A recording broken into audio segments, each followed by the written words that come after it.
হলে কেমন হতো দোনায়নে রাসূল পাক দেখলে কেমন হতো জোরে বলেন না সুবহানাল্লাহ দোনায়নে রাসূল পাক দেখলে কেমন হতো জন্ম আমার নবীর যুগে হলে কেমন হতো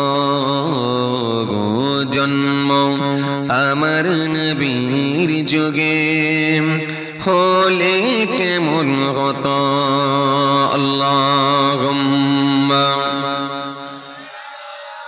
সাইয়্যিদানা মাওলানা মুহাম্মদ ওয়া আলা আলি সাইয়্যিদানা মাওলানা মুহাম্মদ সাল্লাল্লাহু আলাইহি ওয়াসাল্লাম আসত বেশি হজুরতে বিলালের মধুর আজান সেইয়া জানি এত প্রেম মুকুদ রহমান দয়ার নবীর পিছে নামাজ পড়লে কেমন হতো দোনায়নে রাসূল পাক দেখলে কেমন হতো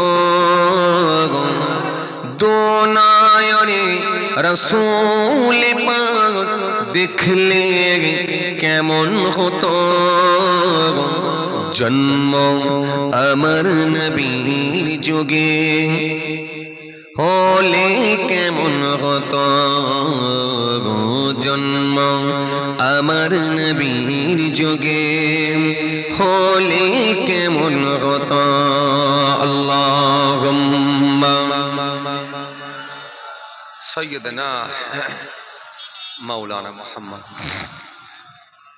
ওয়া আলা আলি সাইয়্যিদানা মাওলানা সাল্লাল্লাহু আলাইহি ওয়াসাল্লাম হতো কত দিনী আলোচনা থাকতাম আমি অধম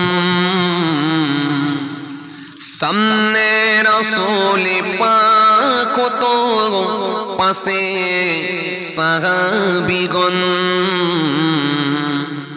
আবু বকর ওমর ওসমান আলী সঙ্গী কেমন হতো দোনায়নে রাসূল পাক দেখলে কেমন হতো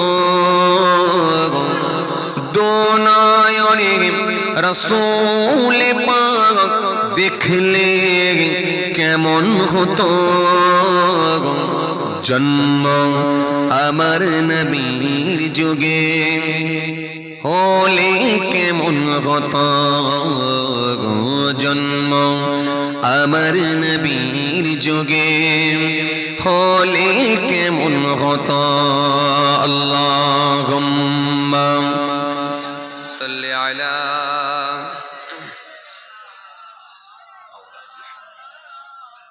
आवाज दिए वअला आली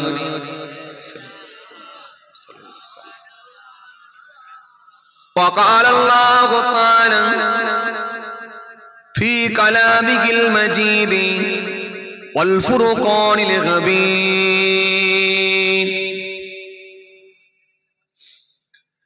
كيف تكفرون بالله وكنتم أمواتا فأحياكم ثم يميتكم ثم يحييكم ثم إليه ترجعون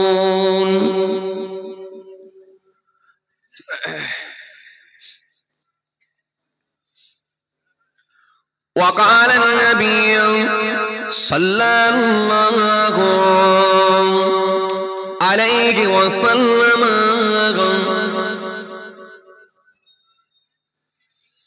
وعن أبي هريرة رضي الله تعالى عنه قال قال رسول الله সাল্লাল্লাহু আলাইহি ওয়াসাল্লাম ইয়াতি আলান নাসি জামান লা ইউবালিল মারউ মা খাযা মিনহু আমিনাল হালাল আম মিনাল হারাম ইলা আখিরিল হাদিস আও কামা ক্বাল। প্যারা হাজির মজলিস, সদ্য দিনদার ইমানদার পরেজগার মুত্তাকি বয়োজ্যেষ্ঠ আল্লাহওয়ালা প্রবীণ মানুষেরা, আজকের মাহফিলে আগত দিন দরদি, ইসলাম দরদি, নবীর প্রেমিক, নবীর আশিকেরা, আজকের মাহফিলে বসে থাকা দিনদার পরেজগার খোদাভীরু ধার্মিক আল্লাহওয়ালা মানুষেরা, আজকের মাহফিলে বসে থাকা জ্ঞানীগুণী মানুষ, শিক্ষিত মানুষ, বুদ্ধিজীবী মানুষ, সোশ্যাল মানুষ, কাজের মানুষেরা, আজকের মাহফিলে আগত বিশিষ্ট ব্যক্তিরা, হাফেজে কোরআন, উলামায়ে কিরাম, হুফাজে কিরাম, আল্লাহর হাজী বান্দা গণেরা, খাস করে এই মহল্লার ইমাম, আমাদের সকলের কাছে সম্মানীয় ব্যক্তি, শ্রদ্ধার পাত্র মোহতারাম ইমাম সাহেব ভাইজান। পাশাপাশি আরো জানাই, আজকের এই মাহফিলে বসে থাকা আমাদের ঘরের সন্তানেরা, আমার ছোট ছোট ভাই বোনেরা, সেই সাথে সাথে আরো জানাই দূর দূরান্তে বাড়িতে বসে থাকা পর্দার আড়ালে অন্তরালে আমার মা বোন বেটিরা, সকলকে সালাম মোবারকবাদ জানিয়ে খুব অল্প সময় সংক্ষিপ্ত কিছু বয়ান করে আপনাদের খেদমত থেকে বিদায়। পাশাপাশি আরো জানাই, এই তেঘরিয়া গ্রামের কবরস্থানে ৩.৫ হাত জায়গা অধিকার করে অপেক্ষায় রত, ইন্তজার করছেন, ওয়েট করছেন সে কিয়ামতের দিনের জন্য, ইলা ইয়াউমিল কিয়ামাহ, যতদিন না কিয়ামত হয়। জানাই তাদেরকে আমি আমার অন্তরস্থল থেকে সালাম এবং মোবারকবাদ। আল্লাহ পাকের রহমত প্রত্যেক ইমানদারের উপর হোক, আমরা জোরে বলি আল্লাহুম্মা আমিন। আজকে এই তেঘরিয়া গ্রামে যুবক ভাইদের প্রচেষ্টায়, আপনাদের সকলের অক্লান্ত পরিশ্রম, সকলের চেষ্টায়, মহান আল্লাহ পাকের কৃপায় প্রতি বছরের ন্যায় এ বছর আল্লাহ করিয়ে নিয়েছেন ইসালে সোয়াবের মাহফিল, সোয়াবরে শানির মাহফিল, জিকরুল্লাহ জিকরুন নবীর মাহফিল।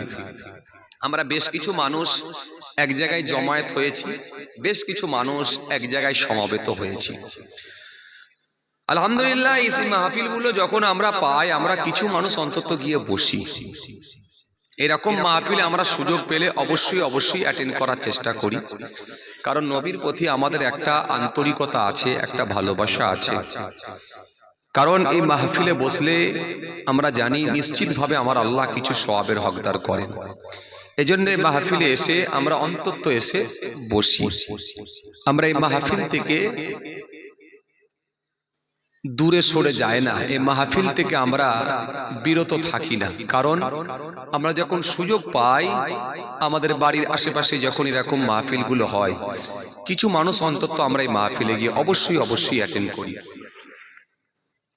আজকেও তাই আমরা কিছু মানুষ এখানে এসে বসেছি আলহামদুলিল্লাহ। তবে অজনসিয়াতটা এখন বর্তমানে খুব বেশি বেশি তো হচ্ছে, এজন্য অনেক মানুষ আবার এরকম মাহফিলের প্রতি একটা অনীহা ভাব তৈরি হয়ে গেছে, কারণ খুব বেশি বেশি হচ্ছে, প্রত্যেক দিনের ব্যাপার হয়ে যাচ্ছে। জি, এই যে গতকালকেও তো আপনাদের এই লাইনই ছিলাম, দুটো প্রোগ্রাম করলাম, এইসব ইউটিউবার ভাইরা ছিল, এদেরও ঘুম হচ্ছে না, কথা বুঝতে পারছি না, এরাও রাত জাগছে খুব, আর আমাদের তো আছি। তবে আমাদের থেকে একটু তাড়াতাড়ি বাড়ি চলে যায়, এটা ঠিকই, আর ওই একটু লেটে বেরোলো চলে, আমাদেরকে অনেক আগে বেরোতে হয়, এটাই ব্যাপার। কারণ অনেক দূরের রাস্তা, আপনারা জানেন, সেই ফুরফুরা শরীফ থেকে আরো প্রায় কম বেশি 38-40 কিলোমিটার রাস্তা আমার দরবার যেতে হয়, এতটা দূর থেকে আসতে হয়। তাও খুব টান টান করে ছুটে আসি, টাইম মতো যেন পৌঁছে যাই, চেষ্টাটা করি। তো যাই হোক, আল্লাহর মাশিয়াত, আল্লাহর ইচ্ছা, আল্লাহ পৌঁছেও দেন। তবু অনেক ছুটে ছাটে এসেও দেখলাম যে 15 মিনিটের গোলমাল হলো, নাহলে আমি চেষ্টা করি যেন 15 মিনিট লেটও না হয়। এগুলো আমরা শুধু আমি না, সবাই চেষ্টা করে টাইম মতো পৌঁছে যাওয়ার, কারণ কেউ কিন্তু আর ইচ্ছা করে লেট করে না, এটা স্বাভাবিক। তো যাই হোক, আলহামদুলিল্লাহ, চলেন। আর ভূমিকায় লম্বা নয়, আস্তে আস্তে সাবজেক্টের দিকে এগিয়ে যাই। ভাইরা আমার, বন্ধুরা আমার, সাথী মহব্বতের ভাইরা, বর্তমান সময়ে সবই আলহামদুলিল্লাহ কিছু কিছু পাচ্ছি, আমরা বেড়ে যাচ্ছে। বর্তমান সময়ে যদি দেখেন, তুলনামূলকভাবে দাড়িওয়ালা অনেক বেড়ে গেছে। কি কথা ঠিক কি না? কথা বলেন, হ্যাঁ, দাড়িওয়ালা অনেক বেড়ে গেছে। এই যে দেখেন না এখানে কত রকমের, এই যে দেখেন এখানে দেখেন কত মানুষ বসে আছে, ম্যাক্সিমাম লোকই কিন্তু দাড়িওয়ালা। আবার সবার দাড়ি আবার একই ডিজাইনের নয়, কিছু দাড়ি আবার ভিন্ন ডিজাইনেরও আছে আলাদা, কিন্তু দাড়িওয়ালা এটা বলতে হবে, দাড়িওয়ালা আছে। আবার মাশাআল্লাহ এখানে এই যে এত মানুষ বসে আছে ম্যাক্সিমাম লোকই কিন্তু নামাজি। আবার হয়তো সবাই 5 ওয়াক্ত না পড়লেও জুম্মার দিনটা অন্তত অনেক আছে পড়ে, বাকি দিন হয়তো পড়েনি।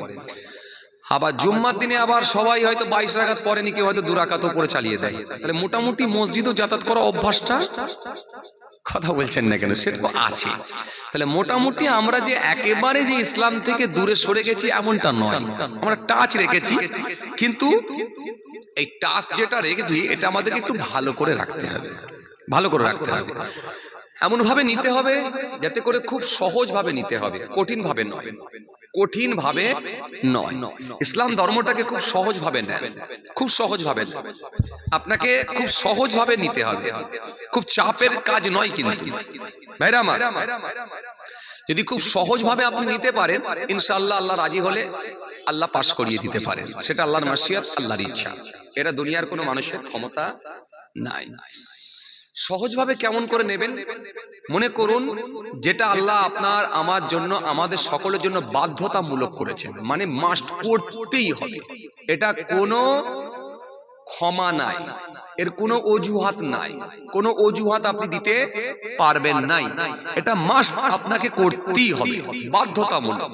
সেটা হলো 5 ওয়াক্ত নামাজ, বছরে একটা মাস রোজা, আওকাত থাকলে সাহেবে নিসাব যদি হন তাহলে হজ আর যাকাত, বাস। এরপরে কি আর একটা কথা, সেটা হলো ঈমান, শাহাদাতু আল্লাহ ইল্লাল্লাহ ওয়া আন্না মুহাম্মাদান আবদুহু রাসূল, বাস। 1 নম্বরে ছিল ঈমান। এই ঈমান বাঁচিয়ে রেখে নামাজ আর রোজা, আওকাত থাকলে এক্সট্রা 2টো কাজ হজ আর যাকাত, বাস এতটুকু। এর পরে পরই আপনার জন্য আরো কিছু করণীয় কাজ আছে, নেই যে তা না, আছে। কোরআন সেটা সুন্দর করে বলেছে, তা'মুরুনা বিল মা'রুফ ওয়া তানহাউনা আনিল মুনকার। একটা হলো নেগেটিভ দিক আর একটা হলো পজিটিভ দিক। যেগুলো আল্লাহ আদেশ করেছেন সেগুলোকে কিছুটা হলো করে নেওয়া, আর যেগুলো নিষেধ করেছেন আল্লাহ সেগুলোকে পুরোপুরি ভাবে বর্জন করা, সেগুলো থেকে বিরত থাকা। এই দুটো লাইন আপনাকে বুঝে নেওয়া, এই দুটো লাইন বুঝে নিয়ে নামাজ আর রোজা যদি চালিয়ে যেতে পারেন ইনশাআল্লাহ, আল্লাহ রাজি হলে, আমার আল্লাহ খুশি হলে আপনাকে পাশ করিয়ে দিতে পারেন। একটু জোরে বলবেন না? কারণ আমরা স্টুডেন্ট হিসাবে কিন্তু খুব একটা ভালো না, খুব ভালো করে বুঝবেন, স্টুডেন্ট হিসাবে খুব একটা ভালো না। জি, হয়তো আপনারা ভালো হতে পারেন, আমি আমার কথা বলছি। জি, হয়তো আপনারা হয়তো কেউ এমনও থাকতে পারেন তাহাজ্জুদের নামাজ, ইশরাকের নামাজ, আবাবিলের নামাজ, চাস্তের নামাজ, মুহররম মাসে রোজা, নবী দিবসের মাসে রোজা, আপনার শাবান মাসে রোজা, অনেক নফল রোজা হয়তো রাখতে পারেন। জি পারেন, হয়তো আমার থেকে বেশিও আপনারা চালাচ্ছেন, হতে পারে, আলহামদুলিল্লাহ। কেন ইবাদত করি তো আল্লাহর ওলি হওয়া যায়, ঠিক না? নবীর দরজা যেমন বন্ধ হয়ে গেছে, কিন্তু ওলির দরজা তো আল্লাহ খুলে রেখেছেন, সুতরাং আপনি চেষ্টা করলে ওলি হতে পারবেন। কিন্তু আমি আপনাকে যেটা বোঝাতে চাইছিলাম, আমি আপনাকে যে সাজেশনটা দিচ্ছি, যে এটা আপনাকে খুব চাপের কাজ নিলে হবে না। যেটা আল্লাহ বাধ্যতামূলক করেছে সেটা তাহলে চালিয়ে যেতে হবে, নিষিদ্ধ কাজগুলোকে ছেড়ে দিতে হবে, আর পজিটিভ কাজ যতটুকু পারবেন খুঁজে খুঁজে আপনাকে বের করে লাগাতে হবে, ব্যাস। তাহলে কিন্তু আপনি আলহামদুলিল্লাহ গেনার হবেন, সাকসেসফুল হবেন, তাহলে কিন্তু আপনি গেনার হবেন। এই পজিটিভ কাজ কোনগুলো? আল্লাহ রাব্বুল আলামিন কোরআনে কারীমের মধ্যে একাধিক আয়াত দিয়েছেন, নবী হাদিস পাকের মধ্যে একাধিক হাদিস দিয়েছেন। নবী বলেছে এই কাজগুলোই তোমরা করো, করো।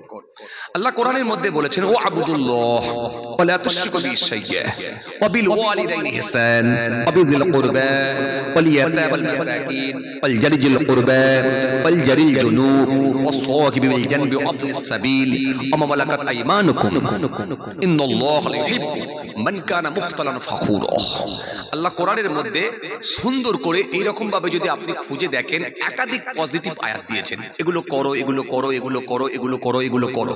আবার নিষিদ্ধ কাজগুলোকে কিন্তু আল্লাহ আয়াত দিয়ে জানিয়েছেন, এগুলো ছেড়ে দাও, এগুলো ছেড়ে দাও, এগুলো ছেড়ে দাও, এগুলো ছেড়ে দাও, এগুলো করুনি, এগুলো করুনি, এগুলো করুনি, এগুলো তোমাদের জন্য আমি আল্লাহ হারাম করেছি, এগুলো করো না। তাহলে নিষিদ্ধ কাজগুলোর জন্য আল্লাহ আয়াত দিয়েছেন, আর যেগুলো করবেন এই পজিটিভ কাজগুলোর জন্য আল্লাহ আয়াত দিয়েছেন।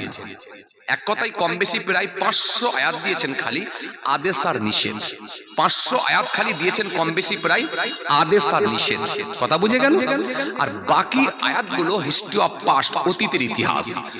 নূহ নবীর জামানায় যে ঘটনা, মুসা নবীর জামানায় যে ঘটনা, দাউদ নবীর জামানায় যে ঘটনা, ইউসুফ নবীর জামানায় যে ঘটনা, ইহইয়া নবীর জামানায় যে ঘটনা, জাকারিয়া নবীর যে জামানায় যে ঘটনা, এই ঘটনাগুলোকে আল্লাহ রাব্বুল আলামিন এক জায়গায় জমা করে তার হাবিবুল্লাহকে আল্লাহ রাব্বুল আলামিন কোরআনের মধ্যে জানিয়ে দিয়েছেন। একটু জোরে বলবেন না? সুতরাং এই ঘটনাগুলো কেন পড়বেন? এই ঘটনাগুলো যখন আপনি পড়বেন, এই তাফসীর যখন পড়বেন, তখন আপনি হতভম্ব হবেন, অবাক হবেন। যত দূর যাবেন তত আপনি অবাক হয়ে যাবেন। উফ, আল্লাহু আকবার, আমার রব কি পারে না। তখন রবের প্রতি আপনার আন্তরিকতাটা আরো বেড়ে যাবে, ভালোবাসাটা আপনার বেড়ে যাবে, মহাব্বতটা আরো বেশি জন্মাবে, বেড়ে যাবে। এজন্য আল্লাহ রাব্বুল আলামিন ফেরাউনের অস্তিত্বকে আল্লাহ কিভাবে বিলীন করেছেন কোরআনের মধ্যে দিয়েছেন। নমরুদকে আল্লাহ কেমন ভাবে ধ্বংস করেছেন কোরআনের মধ্যে দিয়েছেন। সাদ্দাতকে আল্লাহ কিভাবে নির্মূল করেছেন কোরআনের মধ্যে দিয়েছেন। আপনি যখন এই সমস্ত ইতিহাসগুলো বা এই সমস্ত যখন কোরআনের ব্যাখ্যা, আপনি যখন তাফসীরগুলো পড়বেন, যখন আপনি পড়বেন, এর স্থানে নজরুলগুলো যখন পড়বেন, তখন আপনি নিজেই হতভম্ব হয়ে যাবেন যে আজকের ছিটে ফোটা নেতাগুলো কি মস্তানি করে, এদেরকে কি ভয় করবো রে। তখন অটোমেটিকলি আপনি পৃথিবীর আর কোনো নেতা মস্তানকে ভয় করবেন না। ভয় একজন কি করবেন, তিনি হলেন আমার রব, তিনি হলেন আমার আল্লাহ। এই আল্লাহর ভয়টা তখন আপনার ভেতরে ঢুকবে। এইভাবে আল্লাহ রাব্বুল আলামিন কোরআন শরীফকে এত সুন্দর করে সাজিয়েছেন, গোটা পৃথিবীর মানুষকে হতভম্ব করে দিয়েছেন, অবাক করে দিয়েছেন। এই জন্য হায়ার এডুকেটেড মানুষগুলো, উচ্চ শিক্ষিত মানুষগুলো, তারা ইসলামের ছত্র ছায়া এসে কালেমা পড়ে সব ঈমান কবুল করে নিতে বাধ্য হচ্ছেন। কথা বুঝছেন? এই জন্য আপনি যদি কোরআন শরীফ পড়েন, আল্লাহ রাব্বুল আলামিন আপনার উপরে এত খুশি হয়ে যাবেন, একটা একটা অক্ষরের বিনিময়ে আল্লাহ রাব্বুল আলামিন আপনার নেকির খাতায় 10টা করে নেকি দিয়ে দেবেন। যদি বলবেন না? আপনি যদি এমনি পড়েন আবুল আহাব আবুল আহাব আবুল আহাব আবুল আহাব আবুল আহাব করে জিকির করেন, একটা নেকিও পাবেন না, একটা নেকিও পাবেন না। ফেরাউনের নাম পড়বেন, জিকির করবেন, একটা নেকিও পাবেন না। নমরুদের নাম পড়বেন, জি, একটা নেকিও পাবেন না, একটা নেকিও পাবেন না। যখন আপনি এই আবুল আহাবের নাম বা ফেরাউনের নাম বা নমরুদের নাম, এই যখন ইসলামের বড় শত্রুদের নাম যখন কোরআনের ভাষায় পড়বেন, কোরআনের আয়াত দিয়ে যখন পড়বেন, আল্লাহ রাব্বুল আলামিন খুশি হয়ে গিয়ে ওই এক একটা অক্ষরের বিনিময়ে 10টা করে নেকি দিয়ে দেবেন। যেমন আপনাকে একটা দিন, যেগুলো ছোট্ট সূরা আপনাদের সবার জানা আছে, সবার জানা আছে, তাব্বাত ইয়াদা আবি লাহাবি ওয়া তাব। আবু লাহাবের হস্ত দুটো, হাত দুটো ধ্বংস হয়ে যাক। আপনি যদি এর অর্থ দেখেন, সানে নজর দেখেন, আপনি অবাক হয়ে যাবেন, হতভম্ব হবেন। কেন জানেন? এই আবু লাহাবের সম্পর্কে আল্লাহ রাব্বুল আলামিন এই ছোট্ট সূরাটা দিয়েছেন, সূরা লাহাব। কেন জানেন? আবু লাহাব ছিল আমার নবীর দুশমন, আমার নবীর শত্রু, আমার নবীর দুশমন। নবীকে বারবার মারার চেষ্টা করেছে, একবার নয় একাধিকবার। নবী সাল্লাল্লাহু আলাইহি সাল্লাম যখন ইসলামের দাওয়াত দিতেন, দ্বীনের দাওয়াত দিতেন, সেই সময়ে ইসলামের বড় বড় শত্রুরা নবীর জন্য কাঁটা হয়ে দাঁড়াতো। নবীকে যেভাবে হোক রুখে দিতে হবে, নবীর জন্য সব দিতে রাজি, কিন্তু নবীকে এই প্রচার প্রসার করতে দিতে রাজি নয়। প্রয়োজনে কাফেররা বড় বড় অফার দিয়েছিল যে তুমি যদি নিতে চাও তোমাকে অর্থ দেয়া হবে, টাকা দেয়া হবে, সম্পদ দেয়া হবে। যদি তুমি নিতে চাও তোমার বড় তোমাকে ব্যবসা করে দেয়া হবে, তুমি ভালো বিজনেস করতে পারবে, ভালো বড় বিজনেসম্যান হয়ে যাবে। তুমি যদি নিতে চাও আমরা ভালো সুন্দরী মহিলা নিয়ে এসে তোমার সঙ্গে বিবাহ দেব, তাও দিতে রাজি আছি। সব অফার দিতে তারা রাজি হয়েছিল, কিন্তু ওয়াবুদুল্লাহ ওয়ালা তুশরিকু বিহি শাইয়্যা, এই কথাটা কিন্তু বলতে পারবে না। তোমরা এক আল্লাহর অনুসরণ করো, আল্লাহর সঙ্গে শরীক করো না, এই কথাটা কিন্তু বলতে পারবে না। লা ইলাহা ইল্লাল্লাহ মুহাম্মাদুর রাসূলুল্লাহ সাল্লাল্লাহু আলাইহি ওয়াসাল্লাম, এই কথাটা কিন্তু বলতে পারবে না। এটাই ছিল তাদের কাছে আপত্তি। কথা বুঝতে পারছেন কি বলছি? কথা বুঝে যাচ্ছে? এটাই ছিল কিন্তু তাদের আপত্তি, এই জায়গাটাতে তাদের সঙ্গে দ্বন্দ্ব। গোলমালটা কি নিয়ে? এটা নিয়ে যে তোমরা এক আল্লাহকে মেনে নাও, এটা কিন্তু তারা মেনে নিতে পারেনি। তো একদিন আমার নবী সাল্লাল্লাহু আলাইহি সাল্লাম তিনি মক্কার মানুষদেরকে বললেন, হে মক্কার মানুষেরা, হে মক্কার বেঈমান বেদিন কাফেররা, হে মক্কার মানুষেরা, হে মক্কার যুবকেরা জওয়ানেরা, হে মক্কার বৃদ্ধ মানুষেরা, তোমরা সাফা পাহাড় অর্থাৎ সাফা পাহাড়, আপনারা যারা মক্কা শরীফে গেছেন যে দেখেছেন আলহামদুলিল্লাহ, আমি গুনাহগারকে আল্লাহ নিয়ে গিয়েছিলেন, আমিও গিয়ে দেখে এসেছি। তো আপনারা জানেন মক্কা শরীফে আপনি যে জায়গায় যাবেন এক এক জায়গায় এক এক রকমের অনুভূতি পাবেন আলহামদুলিল্লাহ। সেই জায়গাগুলো যদি আপনি ইতিহাস জানেন, গিয়ে যদি সেই জায়গায় পৌঁছে যাবার পরে নিজেকে যদি একটু ভাবিয়ে তোলেন যে এটা কোন জায়গা, এর তো ইতিহাস আমি পেয়েছি, এই যখন নিজেকে ভাবাবেন এক এক জায়গায় এক এক রকমের অনুভূতি পাবেন, এটা পেতেই হবে 100%। আর না হলে আপনার জিহ্বা খারাপ হয়ে গেছে। জিহ্বা ভালো থাকলে সমস্ত রকমের খাবারের টেস্ট আলাদা আলাদা পাওয়া যায়। কথা কি বুঝে যাচ্ছে? আর জিহ্বা যদি খারাপ হয়ে যায় তাহলে সব রকমের খাবারের টেস্ট আলাদা আলাদা পাওয়া যাবে না। নবীকে জিজ্ঞাসা করা ছিল মাল ঈমান, ঈমান কি? আল্লাহ নবী বলেন ইজা সাররাতকা হাসানাতুকা ওয়া সাআতুকা সাইয়্যাতুকা ফাআনতা মুমিন। নবীকে জিজ্ঞাসা করা হলো হুজুর ঈমান কি? আল্লাহ নবী বলেন সেই হলো ঈমানদার, সেই হলো মুমিন যে ভালো কাজে আলাদা অনুভূতি পায়। তার দ্বারাই যখন কোনো ভালো কাজ হবে সেই ভালো কাজে সে আলাদা একটা অনুভূতি পাবে, মজা পাবে। আর অসৎ কাজে সে বিরত থাকবে, অসৎ কাজে সে ব্যতীত হবে, কষ্ট পাবে। এই দুটো জিনিস মেলাতে পারলে ফাআনতা মুমিনুন, অতঃপর সে হবে একজন মুমিন। কথা বোঝা গেল? সুতরাং আপনি যখন অন্যায় কাজ করেই যাচ্ছেন, আপনি ব্যথিত হলেন না, কষ্ট পেলেন না, মনের দিক দিয়ে আপনি যখন ব্যথিত হলেন না, অনুতপ্ত হলেন না, তখন আপনাকে বুঝতে হবে যে আপনার ভেতর আর ঈমান নেই। কারণ ঈমান নেই বলি আপনি খারাপ কাজ করার পরেও আপনাকে কেউ বাধা দিচ্ছে না, আপত্তি করছে না।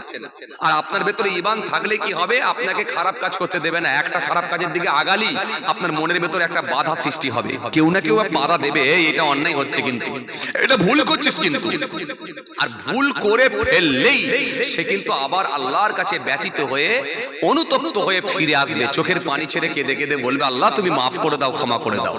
এই যে ফিরে আসা, এই ফিরে আসাটাই হলো ভালো লক্ষণ। তার মানে তার ভেতরে ঈমান আছে, সে মুমিন। কথা বুঝে আসছে? এজন্য বাবাজি আমার ভাইরা, এই যদি সে ফিরে না আসে তার মানে যেন কাজ নেই, তার ভেতরে নাই আর কিছু। তো আসেন যে কথা আপনাদের বোঝাতে চাইছিলাম, তো রাসূল করিম সাল্লাল্লাহু আলাইহি ওয়াসাল্লাম যখন মক্কার শত্রুদেরকে ডাক দিলেন সাফা পাহাড়ের নিচে আসো, সবাই সাফা পাহাড়ের নিচে এসেছিল। তার মধ্যে এসেছিল যার নাম হলো আবু লাহাব। আবু লাহাবও কিন্তু ওই সাফা পাহাড়ের পাদদেশে এসে হাজির হলো।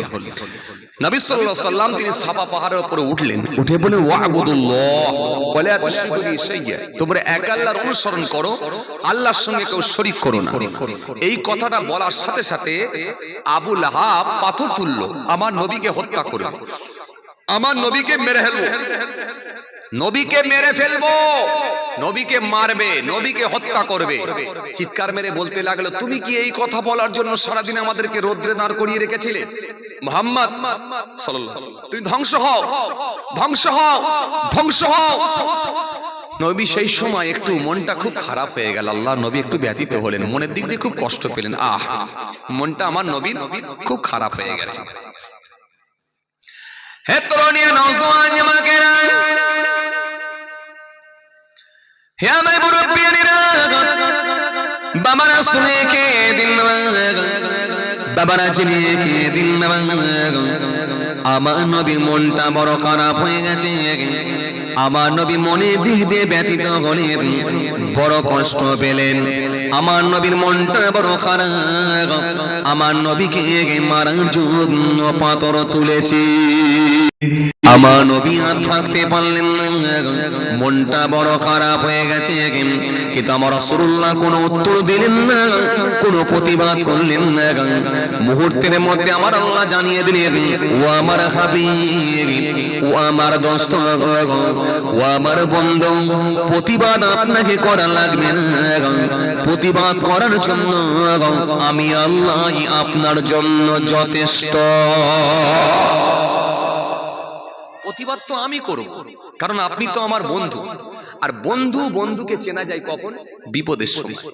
কথা ঠিক কিনা? সুখের দিনে বন্ধু অনেক জুড়বে, কিন্তু বিপদের দিনে বন্ধু থাকবে না। তো সুতরাং হাবিব, আপনি কেন প্রতিবাদ করবেন? প্রতিবাদের জন্য তো আমি আল্লাহ আছি।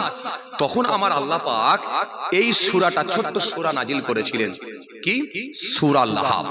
আপনারা যেটা নামাজের মধ্যে পড়েন, আমি যেটা বলতে বলতে চলে এসেছিলাম, এই সূরা যখন আপনি এগুলো শানে নজরুল পড়বেন না, তখন বুঝতে পারবেন যে কোন পরিপ্রেক্ষিতে কোন সূরা নাজিল হয়েছে, কোন পরিপ্রেক্ষিতে কোন আয়াত নাজিল হয়েছে, তখন কিন্তু আপনি বুঝতে পারবেন। তখন আমার আল্লাহ এই ছোট্ট সূরা নাজিল করলেন। কি বললেন? তাব্বাত ইয়াদা আবি লাহাবি ওয়া তাব। আবু লাহাবের হস্ত দুটো, হাত দুটো ধ্বংস হয়ে যায়। মা আগনা আনহু মালুহু, সংসারে সে যা কিছু উপার্জন করেছে সব ধ্বংস হয়ে যাক।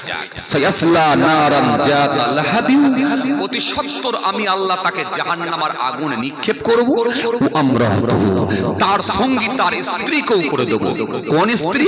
হাম্মালাতাল হাতাব, সেই কাঠের বোঝা বহনকারিনী স্ত্রী। ফি জিদিহা হাবলুম মিন মাসাদ, তার মরণটা এত কষ্টদায়ক করে দেব, সেই খেজুর গাছের রশিটা গিয়ে গলায় বসবে আর কাঠের বোঝাটা পেছন দিকে উল্টে যাবে। ওই অবস্থায় আমি আল্লাহ তার মৃত্যু লিখে রেখেছি। এখন প্রশ্ন আসবে, আবু লাহাব না হলে আমার নবীকে মারার জন্য পাথর তুললো, কিন্তু আবু লাহাবের স্ত্রী কি করেছিল? আবু লাহাবের স্ত্রী, যার নাম হচ্ছে উম্মে জামিলা, আপনারা জানেন, সেও কিন্তু আমার নবীর বিরুদ্ধে কম শত্রুতা করেনি।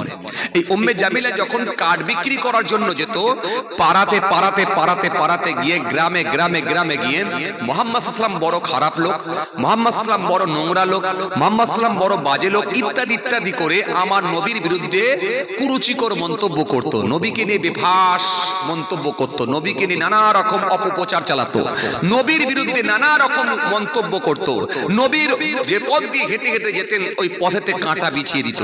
এই জন্য আল্লাহ বলছে, ওর সঙ্গে ওর স্ত্রীকেও জুড়ে দিচ্ছি, দিয়ে একই সঙ্গে তাদেরকে জাহান্নামে দেবো। আসেন, এবার আমি আসলে আলোচনায় আসি। তাহলে আপনাকে কি বললাম যে আবু লাহাব বলে যদি চিৎকার মারেন, তাহলে একটা নেকিও কিন্তু পেয়েছেন না, একটা নেকিও পাচ্ছেন না।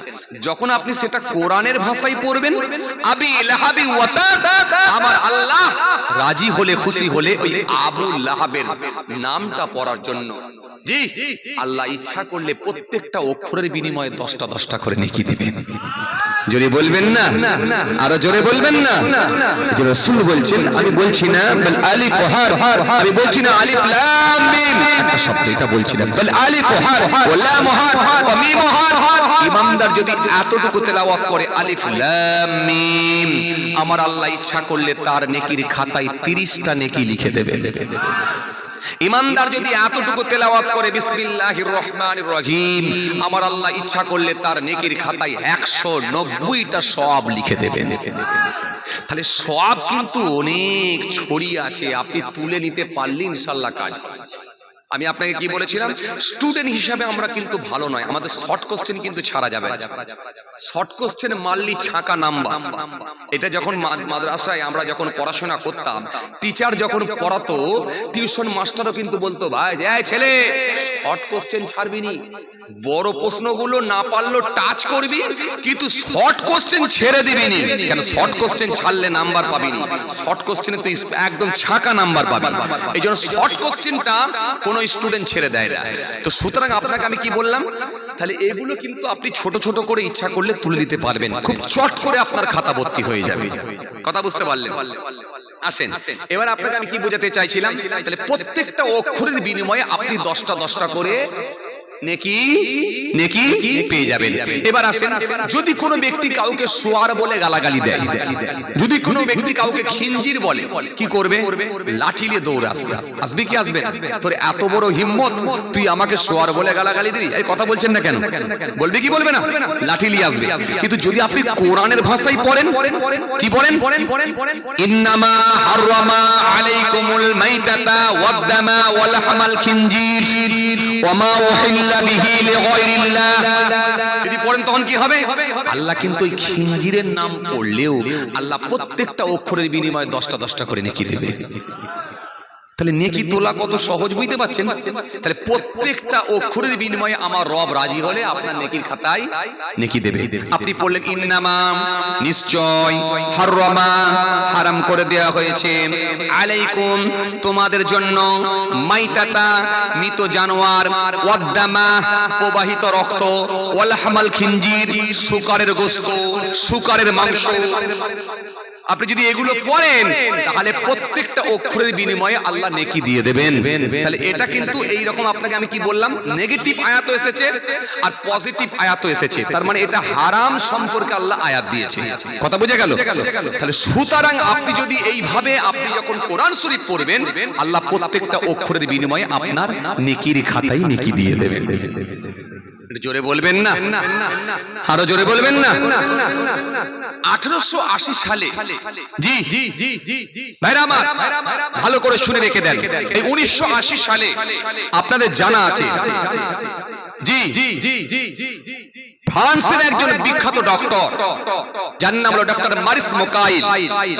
এই মারিস মোকাইল তিনি সৌদি আরবে গেলেন।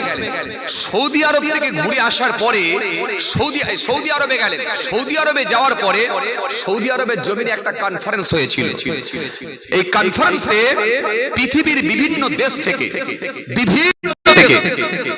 সারা ওয়ার্ল্ডের বিভিন্ন দেশ থেকে, সারা ওয়ার্ল্ড থেকে হায়ার স্কলাররা, হায়ার শিক্ষিত মানুষেরা, উচ্চ শিক্ষিত মানুষেরা, জি তারা ওই কনফারেন্সে গিয়ে অ্যাটেন্ড করেছিলেন। ওই কনফারেন্সে সবাই যখন অ্যাটেন্ড করেছিলেন, অ্যাটেন্ড করার পর মনে রাখবেন, এই সৌদি আরবের একজন বিখ্যাত স্কলার তিনি দাঁড়ালেন, দাঁড়িয়ে লেকচার দিতে গিয়ে বললেন, মহান আল্লাহ কোরআনে কারীমের মধ্যে বলেছেন যে এই কোরআনের ভেতরে কোনো সন্দেহ নাই আর কোরআনের ভেতরে কোনো ভুল নাই, কোরআনের ভেতরে কোনো সন্দেহের অবকাশ নাই। সুতরাং যদি তোমরা পারো এই কোরআনের মতো একটা, কোরআনে আমি যে কোরআন বানিয়েছি এর মতো একটা আয়াত তৈরি করে দেখাও, একটা লাইন তৈরি করে দেখাও, ইন কুনতুম সাদিকিন, যদি তোমরা সত্যবাদী হও। যখন এই কথাটা বলে দিয়েছেন, তখন ফ্রান্সের বিখ্যাত ডক্টর মারিস মোকাইল সেই সময় বলেছিলেন, কোরআনের ভেতরে কোনো ভুল নয়, কোরআনের ভেতরে কোনো ভুল নাই। এ কি বলে?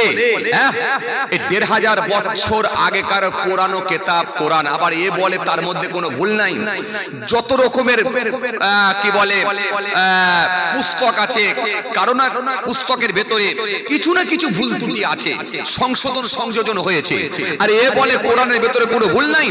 আমি চ্যালেঞ্জ গ্রহণ করলাম, আমি অ্যাকসেপ্ট করলাম, আমি ফ্রান্সের জমিনে গিয়ে এই কোরআনের ভুল বের করে আমি দেখিয়ে দেবো। ফ্রান্সের জমিনে ফিরে এলেন। ফ্রান্সের জমিনে ফিরে এসে তিনি একটা কোরআন শরীফ জোগাড় করলেন। একটা কোরআন শরীফ জোগাড় করে এই কোরআন শরীফটাকে এবারে খুলে পড়তে লাগলেন। কিন্তু কোরআন শরীফ যখন খুলে পড়বেন বলে ঠিক করলেন, কিন্তু খুলে দেখছেন যে কোরআনের ভাষা হলো আরবি। জোরে বলবেন না?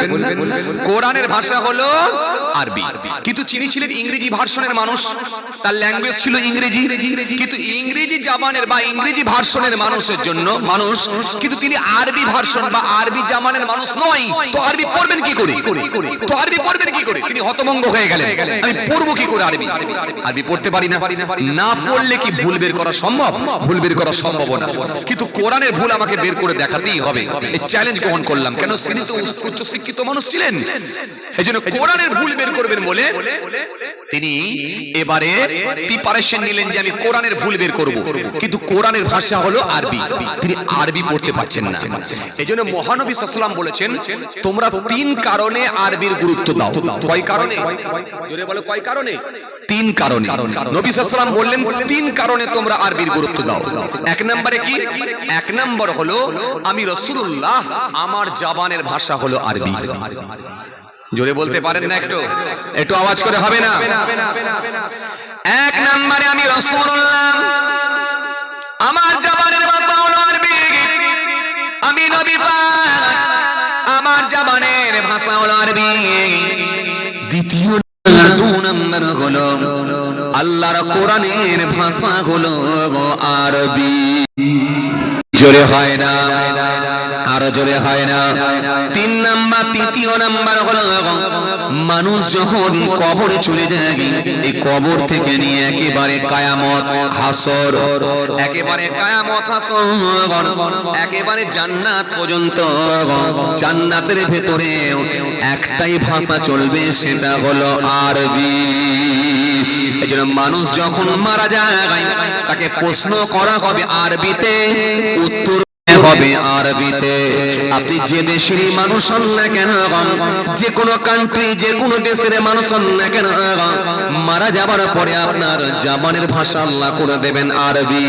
আপনি ইংল্যান্ডের মানুষ হলো কথা বলবেন আরবিতে, ফ্রান্সের মানুষ হলো কথা বলবেন আরবিতে, জাপানের মানুষ হলো কথা বলবেন আরবিতে, আমেরিকার মানুষ হলো কথা বলবেন আরবিতে। বাবাজি আপনি চীনের মানুষ হলো কথা বলবেন আরবিতে, ভারতের মানুষ হলো কথা বলবেন আরবিতে, পাকিস্তানের মানুষ হলো কথা বলবেন আরবিতে, রাশিয়ার মানুষ হলো কথা বলবেন আরবিতে, বাংলাদেশের মানুষ হলো কথা বলবেন আরবিতে, ভারতের মানুষ হলেও কথা বলবেন কিন্তু আরবিতে। কবরে যাওয়ার পরে একটাই ভাষা, সেটা হলো আরবি। যদি এখানে একটা কথা বলা যায়, যদিও আমরা দুনিয়ার মানুষ এখন আরবির গুরুত্ব না দিয়ে আমরা এখন ইংরেজি ভাষার গুরুত্ব বেশি দিই। কথা বলেন ঠিক কিনা? কথা বলেন ঠিক কিনা? আমরা এখন আরবির গুরুত্ব না দিলেও কিন্তু আমরা ইংরেজি ভাষার গুরুত্ব বেশি দিই। কি কথা ঠিক কিনা? এইজন্য হচ্ছে কেন মাইক? এইজন্য মাইক চলে গেল কেন? এরকম হচ্ছে, বক্স কেটে গেল মনে হচ্ছে না? বক্স ছেড়ে দিল। যাক, খেয়াল করেন আমার দিকে, আসেন লক্ষ্য করেন ভাইরা আমার, বন্ধুরা আমার, যে কথা আপনাদের বোঝাতে চাইছিলাম খেয়াল করেন। তো আমরা দুনিয়ার জমিনে ইংরেজির গুরুত্বটা বেশি দিই, আরবির গুরুত্বটা দিই না। হ্যাঁ, আপনি দুনিয়ায় ভাষা শিখবেন, ইংরেজি ভাষা শিখতে পারেন, আপনি তেলেগু ভাষা শিখতে পারেন, আপনি হিন্দি ভাষা শিখতে পারেন, আপনি মারাঠি ভাষা শিখতে পারেন, বাংলা ভাষা শিখতে পারেন। ভাষা শিখাই কোনো আপত্তি নেই, কিন্তু আপত্তি একটা জায়গা, সেটা কি? সেটা হলো একটু দ্বীনি শিক্ষা। এই দ্বীনি শিক্ষাটা যদি আপনার ভেতরে না থাকে, আপনি কিন্তু আমার মাবুদকে চিনতে পারবেন না। আর আপনি যদি একটু পারেন আরবি ভাষা শিখে রাখা দরকার, কারণ আল্লাহর কোরআনের ভাষাটা হলো আরবি। তাহলে আপনি আরবি পড়ায় অভ্যস্ত হবেন, কোরআনের ভাষাটাও পড়তে শিখে যাবে। যদি বলবেন না জি, এতে লাভ কি হবে? এতে আমার আল্লাহ খুশি হবে। তবে আপনি যদি আরবি ভাষা নাও শেখেন, আপনি কবরে গেলে কিন্তু আরবি ভাষাই দিতে হবে আপনাকে, উত্তর অ্যানসার দিতে হবে। কিন্তু উত্তর, এই অ্যানসার দিতে হবে, উত্তর দিতে হবে, সেটা কিন্তু আরবিতে দিতে হবে। উত্তর দিতে পারলেও আরবিতে, না দিতে পারলেও কিন্তু আরবিতে। আপনি বলবেন আমি কিছু জানি না, তাও কিন্তু বলতে হবে আরবিতে। কথা বুঝে আসছে? তো ভাই আবার তাহলে যে কথা বোঝাতে চাইছিলাম, এবারে বলবেন হুজুর তাহলে এই প্রশ্নগুলো যদি এখানে মুখস্থ করে চলে যাই, না এখানে মুখস্থ বিদ্যা ওখানে কিন্তু কাজে লাগবে না। খুব ভালো করে শুনেন, এখানে মুখস্থ করে যদি কেউ ওখানে যায়, মানে এখানে মুখস্থ করে পরীক্ষার হলে গিয়ে অ্যানসার দেবে, এটা দুনিয়ার জমিনে হবে। কিন্তু কবরের ভিতরে গিয়ে এখানের মুখস্থ ওখানে কাজে, কথা বলেন, কাজে লাগবে না। তাহলে উত্তর দেবেন কি করে? উত্তর আপনার জানা থাক আর নাই থাক, আরবি ভাষা আপনার জানা থাক আর নাই থাক, আপনি যদি ঈমানের সঙ্গে মৃত্যুবরণ করেন, আল্লাহ যদি আপনাকে কবুল করে নেন, আপনাকে উত্তর আল্লাহ বলিয়ে দেবেন। উত্তর অটোমেটিকলি আপনার মুখ দিয়ে আল্লাহ বলিয়ে দেবেন, সেটা আরবিতে অ্যানসার দিয়ে দেবেন। রব্বি আল্লাহ, আমার রব হলেন আরবি, দ্বীন আল ইসলাম, আমার ধর্ম হলো ইসলাম, নবিয়ানা রাসূলুনা নবী মুহাম্মদ নবী? এই উত্তর অটোমেটিক্যালি আল্লাহ আপনার মুখ দিয়ে বলিয়ে দেবেন, শর্ত হলো যদি ঈমান থাকে। কথা বুঝে আসছে? আসেন এবার আপনাদের কাছে আমি যেখান থেকে ছেড়ে এলাম আবার সেই দিকে ফিরে যাই। এই মারিস মুকাইল মনে আছে আপনাদের? তিনি এসে বললেন আমি কোরআনের ভুল বের করব, কিন্তু কোরআনের ভুল বের করব, কোরআনের ভাষা তো আরবি, পূর্ব কি করে, পূর্ব কি করে? পড়ার মতো তো ক্ষমতা নেই, কারণ তিনি তো ইংরেজি ভার্সনের মানুষ, তার ল্যাঙ্গুয়েজ তো আরবি নয়, তার ল্যাঙ্গুয়েজ হলো ইংরেজি। এখন তিনি পড়বেন কি করে? আর তো পড়তে পারছেন না। একটা কোরআন শরীফ যদিও সংগ্রহ করেছেন, কিন্তু পড়তে পাচ্ছেন না। কোরআন যখন পড়তে পারেনি তিনি হতভম্ব হয়ে গেলেন। যখন পড়তে পারেনি তাহলে ভুল বের করব। এত নিয়ে নওজওয়ান জামাকেরা, হে আমার মুরব্বিয়ানেরা, বাবা রাসূল দেখে দিলেন মারিস মুকাইল থাকতে না পেরে যোগাযোগ করলেন সৌদি আরবের একজন বিখ্যাত শায়খের সঙ্গে। বিখ্যাত শায়খের সঙ্গে যোগাযোগ করে বললেন, স্যার এক্সকিউজ মি, দয়া করে শুনবেন স্যার, প্লিজ একটু শুনুন স্যার, আমি একটু আল্লাহর কোরআন শরীফ শিখতে চাই, কোরআন শরীফটা কি আপনি আমাকে পড়া শিখিয়ে দেবেন? সৌদি আরবের বিখ্যাত শায়খ তিনি বুঝতে পেরে গেলেন ডক্টর মারিস মুকাইল তিনি যখন আল্লাহর কোরআন শরীফ শিখবেন বলে ইচ্ছা পোষণ করেছেন, আর খুব অল্প মধ্যে তিনি কালেমার স্বাদ গ্রহণ করে নেবে। আর খুব বেশি দিন নয়, অল্প দিনের মধ্যেই নিশ্চিত ভাবে তার ভেতরে ঈমানের খুশবু পৌঁছে যাবে ইনশাআল্লাহ, কারণ তিনি যখন আল্লাহর কোরআন শরীফ শিখতে চেয়েছেন। সৌদি আরবের বিখ্যাত শায়খ বুঝতে পেরে গেলেন কোরআন শরীফ শিখতে চেয়েছেন মানে আর খুব নয়, নিশ্চিতভাবে তিনি ঈমান কবুল। আর মারিস মুকাইল মনে মনে ভাবলেন, যদি আমি তার কাছ থেকে একটু গিয়ে আরবিটা শিখে নিতে পারি তাহলে কোরআনের পড়া আমার জন্য বড় সহজ হয়ে যাবে। এই কথা মনে করে কোরআনের পড়বেন বলে সৌদি বিখ্যাত শায়খ তিনি যোগাযোগ করলেন, সৌদি আরবের বিখ্যাত শায়খের সঙ্গে তিনি যোগাযোগ করলেন। বিখ্যাত শায়খ সেই সময় বলেছিলেন, নিশ্চিত ভাবে ইনশাআল্লাহ আমি আপনাকে আল্লাহর কোরআন শরীফ পড়া শিখিয়ে দেব, আমি আপনাকে শিখিয়ে দেবো আল্লাহর কোরআন শরীফ পড়া, আপনি কোনো চিন্তিত হবেন না, আপনি আমার কাছে খালি আসার ব্যবস্থা করেন। মারিস মুকাইল সেই সময় বলেছিলেন, আমি আপনার কাছে যাব, বছরে 2 মাস করে থাকবো, বছরে 2 মাস করে থাকবো, 2 মাস করে থাকবো বছরে। আমি বছরে আমি যা ছুটিটা পাই হিসাব করে দেখছি 2 মাস, এই 2 মাস করে আমি আপনার কাছে সৌদি আরবের জমিনে থাকবো 2 মাস করে। এই 2 মাস করে আমি মক্কার জমিনে থাকবো আর আরবি পড়া শিখব। মক্কার জমিনে এইভাবে তিনি 2 মাস করে থাকা শুরু করলেন। এইভাবে টানা 5 বছর হয়ে গেল। 5 বছর হয়ে যাওয়ার পরে 2 মাস তিনি যখন আল্লাহর কোরআন শরীফটা পুরোপুরি শিখে ফেললেন, আল্লাহর কোরআন শরীফ শিখে ফেলার পরে তিনি বড় আনন্দিত হয়ে গেলেন, বড় খুশি হয়ে গেলেন, তার ভেতরে খুশির বাতাবরণ জেগে উঠল। আর দেরি নয়, এবারে আমি ফ্রান্সে গিয়ে কোরআনের ভুল গোটা পৃথিবীর মানুষকে আমি অবাক করে দেব। ফ্রান্সের জমিনে তিনি ফিরে এসে আল্লাহর কোরআন শরীফ পড়তে লাগলেন। যখন তিনি কোরআন শরীফ পড়তে শিখে গেছেন আর কোনো অসুবিধা নাই, আল্লাহর কোরআন শরীফ খুলে ফেললেন, খুলে লাগলেন বিসমিল্লাহির রহমানির রহিম।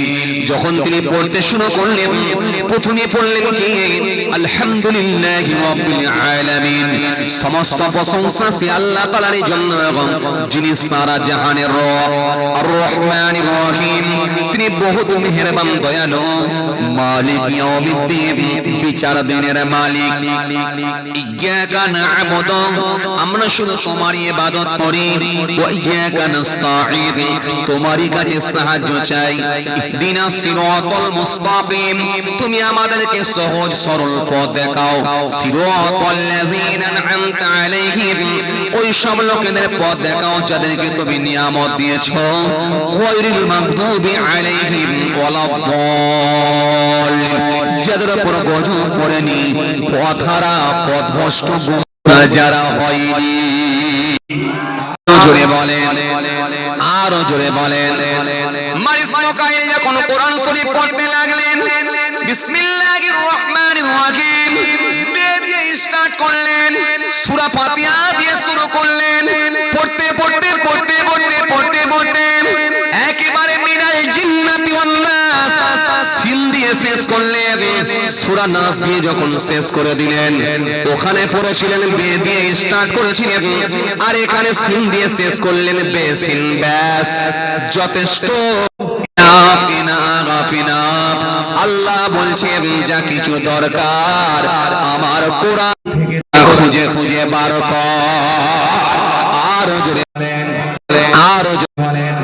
মারিস মুকাইলা থাকতে না পেরে বে দিয়ে স্টার্ট করে জিন্নাতি ওয়ান নাস শেষ করলেন বেসিন, ব্যাস যথেষ্ট। যখন এই কোরআনটা পুরো পড়ে নিলেন, তিনি অবাক হয়ে গেলেন, হতভম্ব হয়ে গেলেন, অবাক হয়ে গেলেন। এই কোরআন এমন কোন কথা নাই যেটা মালিক কোরআনের মধ্যে দেয় না। এটা কোন মানুষের হলো একটা সংবিধান। এই কোরআনটা যদি কেউ পরিপূর্ণভাবে মেনে নেয়, পৃথিবীর চিটিংবাজি থাকবে না, অহংকার থাকবে না, হিংসা থাকবে না, মেরে নেওয়া থাকবে না, প্রতারক থাকবে না, চিটিংবাজি থাকবে না, রিয়া থাকবে না, জিনা ব্যভিচার থাকবে না, চুরি থাকবে না, পৃথিবী অন্যায় হতে পারে না যদি এই মেনে নেওয়া হয়। সুতরাং তিনি আর থাকতে না পেরে যত দূর যায় তিনাকে হতভম্ব অবাক করে দেয়। তিনি আর সহ্য না পেরে মক্কার জমিনে গিয়ে ওই শায়েখের কাছে গিয়ে হাতে হাত দিয়ে তিনি কালিমা পড়ে ঈমান কবুল করে নিলেন।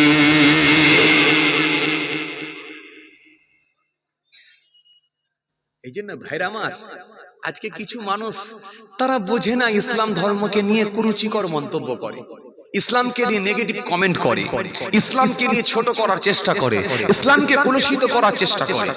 কিন্তু ইসলাম ধর্মটা এমন একটা ধর্ম, এই ইসলামকে যদি নিয়ে কেউ একবার গবেষণা করে, কোরআনকে নিয়ে যদি কেউ একটু অ্যানালাইসিস করে, কোরআনকে নিয়ে যদি কেউ একটু গবেষণা করে, এর যে পরিধি, এর যে বিভিন্ন দিক, এটার যে গভীরতা কত, সে নিশ্চিতভাবে সহ্য সেই ব্যক্তিটা কালেমা পড়ে ঈমান কবুল করে নিতে বাধ্য হয়েছে।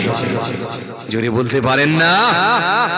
ভাইরা আমার, বন্ধুরা আমার, সাথী মোহাব্বতের ভাইরা, এই হচ্ছে আল্লাহর কোরআন। এই জন্য আল্লাহর কোরআনকে যদি কেউ মেনে নেয়, ধর্মকে যদি পরিপূর্ণভাবে যদি কেউ মেনে নেয়, সেই ধর্মের মানুষটা এমন ভাবে চলবে, তার খাওয়া, তার হাঁটা, তার চলাফেরা, তার ভাব ভঙ্গিমা, তার ভাবনা, তার চেতনা, তার চারিত্রিক জীবন, তার পারিবারিক জীবন, তার সাংসারিক জীবন, তার রাজনৈতিক জীবন, তার অর্থনৈতিক জীবন, তার সামাজিক জীবন, পুরো পরিকাঠামোটা এমন হয়ে যাবে, অন্য ধর্মের মানুষ, ভিন্ন ধর্মের মানুষ, অন্য ধর্মের মানুষ, ভিন্ন ধর্মের মানুষ, অন্যান্য কমিউনিটির মানুষেরা এই ধর্মের মানুষকে স্বাগতম দিয়ে, এই ধর্মের মানুষের কাছ থেকে শিক্ষা গ্রহণ করে, ইসলাম ধর্মের মানুষটাই এরকম হয় বলে ইসলাম ধর্মকে তারা মেনে নিতে। কিন্তু বড় দুঃখের কথা কি বলবো, অন্য ধর্মের মানুষ মানুষকে ঠকানোর আগে কিছু মুসলমান তারা আগে মানুষকে ঠকাচ্ছে। কথা বলছেন না কেন? একটু কথা বলেন। অন্য ধর্মের মানুষকে কি দোষ দেবো? কিছু মুসলমান আছে হায় রে হায়, কথা বলেন জি, হ্যাঁ, প্রতারণা করার আগে, অন্য ধর্মের মানুষেরা প্রতারণা করার আগে কিছু মুসলমান আছে তারা প্রতারণা আগে করছে। কিন্তু না, আপনার লেবাস, পোশাক, খাওয়া দাওয়া, হাঁটা চলা ফেরা এমন ভাবে হবে, আপনার ভেতরে শিষ্টাচার তারা দেখে হতভম্ব হয়ে যাবে যে এটাই হলো প্রকৃত ইসলাম ধর্ম। ইসলাম ধর্মটা এমন একটা ধর্ম, সেই শিক্ষাটা দিয়েছে, আর দেখো এই মানুষগুলো সেইভাবেই চলছে, সুতরাং এটাই শ্রেষ্ঠ ধর্ম। এটা তাদের কাছে বলতে বাধ্য হবে, বাধ্য হবে। এজন্যই তো কোরআন স্পষ্ট ঘোষণা দিয়েছে, আল্লাহ রাব্বুল আলামিন বলেছেন, ইন্নাদ দীনা ইনদাল্লাহিল ইসলাম, আমি আল্লাহর কাছে শ্রেষ্ঠ ধর্ম তা হলো ইসলাম ধর্ম।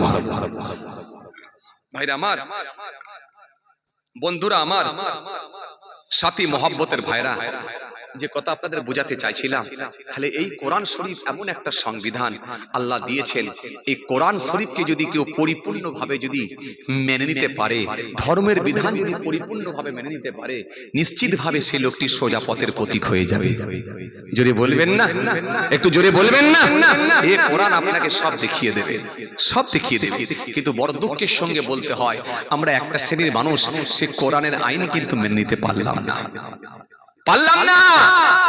আপনি অবাক হয়ে যাবেন, আপনি হতভম্ব হবেন যদি কোরআনকে যদি কেউ পরিপূর্ণভাবে মেনে নেয়, ঠিকঠাক ভাবে যদি কোরআন মেনে, কোরআনের বিধান যদি মেনে চলার চেষ্টা করে, পৃথিবীর জমিনে কোনো পুলিশ প্রশাসনের দরকার হবে না, কোনো ইডি সিবিআই লাগবে না, পৃথিবীর জমিনে কোনো জেল বানাতে হবে না, পৃথিবীর জমিনে কোনো পুলিশ প্রশাসন লাগবে না।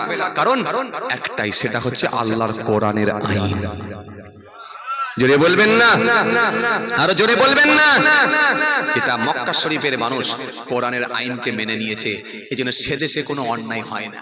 আর যদিও রিয়ার এক একটা হয়, তো সে দেশে এমন শাসন করা ব্যবস্থা কোরআনের আইন দিয়ে, যাতে করে একজন যদি অপরাধী খুঁজে পায়, দ্বিতীয় আর কেউ থাকবে চুরি করেছে, ওপেন হাত কেটে দেয়, হাত কেটে দেয়, কোনো কথা হবে না। ও রাজার ছেলে হোক আর ভিখারির ছেলে হোক, আল্লাহর আইন সবার জন্য সমান। এই যে মক্কা শরীফে যারা গেছেন তারা দেখে এসেছেন, অথচ আপনি অবাক হয়ে যাবেন, সারা পৃথিবীর মানুষের আসা যাওয়া সেই দেশে। কথা বলছেন না কেন? ঠিক কিনা? সারা পৃথিবীর মানুষের আসা যাওয়া। কথা বলেন, কথা বলছেন না কেন? মক্কা শরীফে সারা পৃথিবীর মানুষ আসে না? হ্যাঁ, সারা পৃথিবীর মানুষ হজ করতে আসছে। কথা বলেন না? মদিনা শরীফে আমার রাসূলুল্লাহ দরবারে সারা পৃথিবীর মানুষ যাচ্ছে, যাচ্ছে কি যায় না? কথা বলে না? ওখানে ইরাকের মানুষ পাবেন, আমেরিকার মানুষ পাবেন, রাশিয়ার মানুষ পাবেন, ব্রিটেনের মানুষ পাবেন, চীনের মানুষ পাবেন, পাকিস্তানের মানুষ পাবেন, সৌদি আরব, আপনি কি বলে বাংলাদেশের মানুষ পাবেন, ভারতের মানুষ পাবেন, সারা পৃথিবীর মানুষ আপনি মক্কা শরীফে, মদিনা শরীফে পাবেন। কিছু বুঝতে পারছেন? অথচ সে দেশে খালি কোরআনের আইনকে মেনে নেওয়ার কারণে, আল্লাহর সংবিধান ল আইনকে গুরুত্ব দেওয়ার কারণে সে দেশে কোনো অন্যায় নাই, অন্যায় নাই।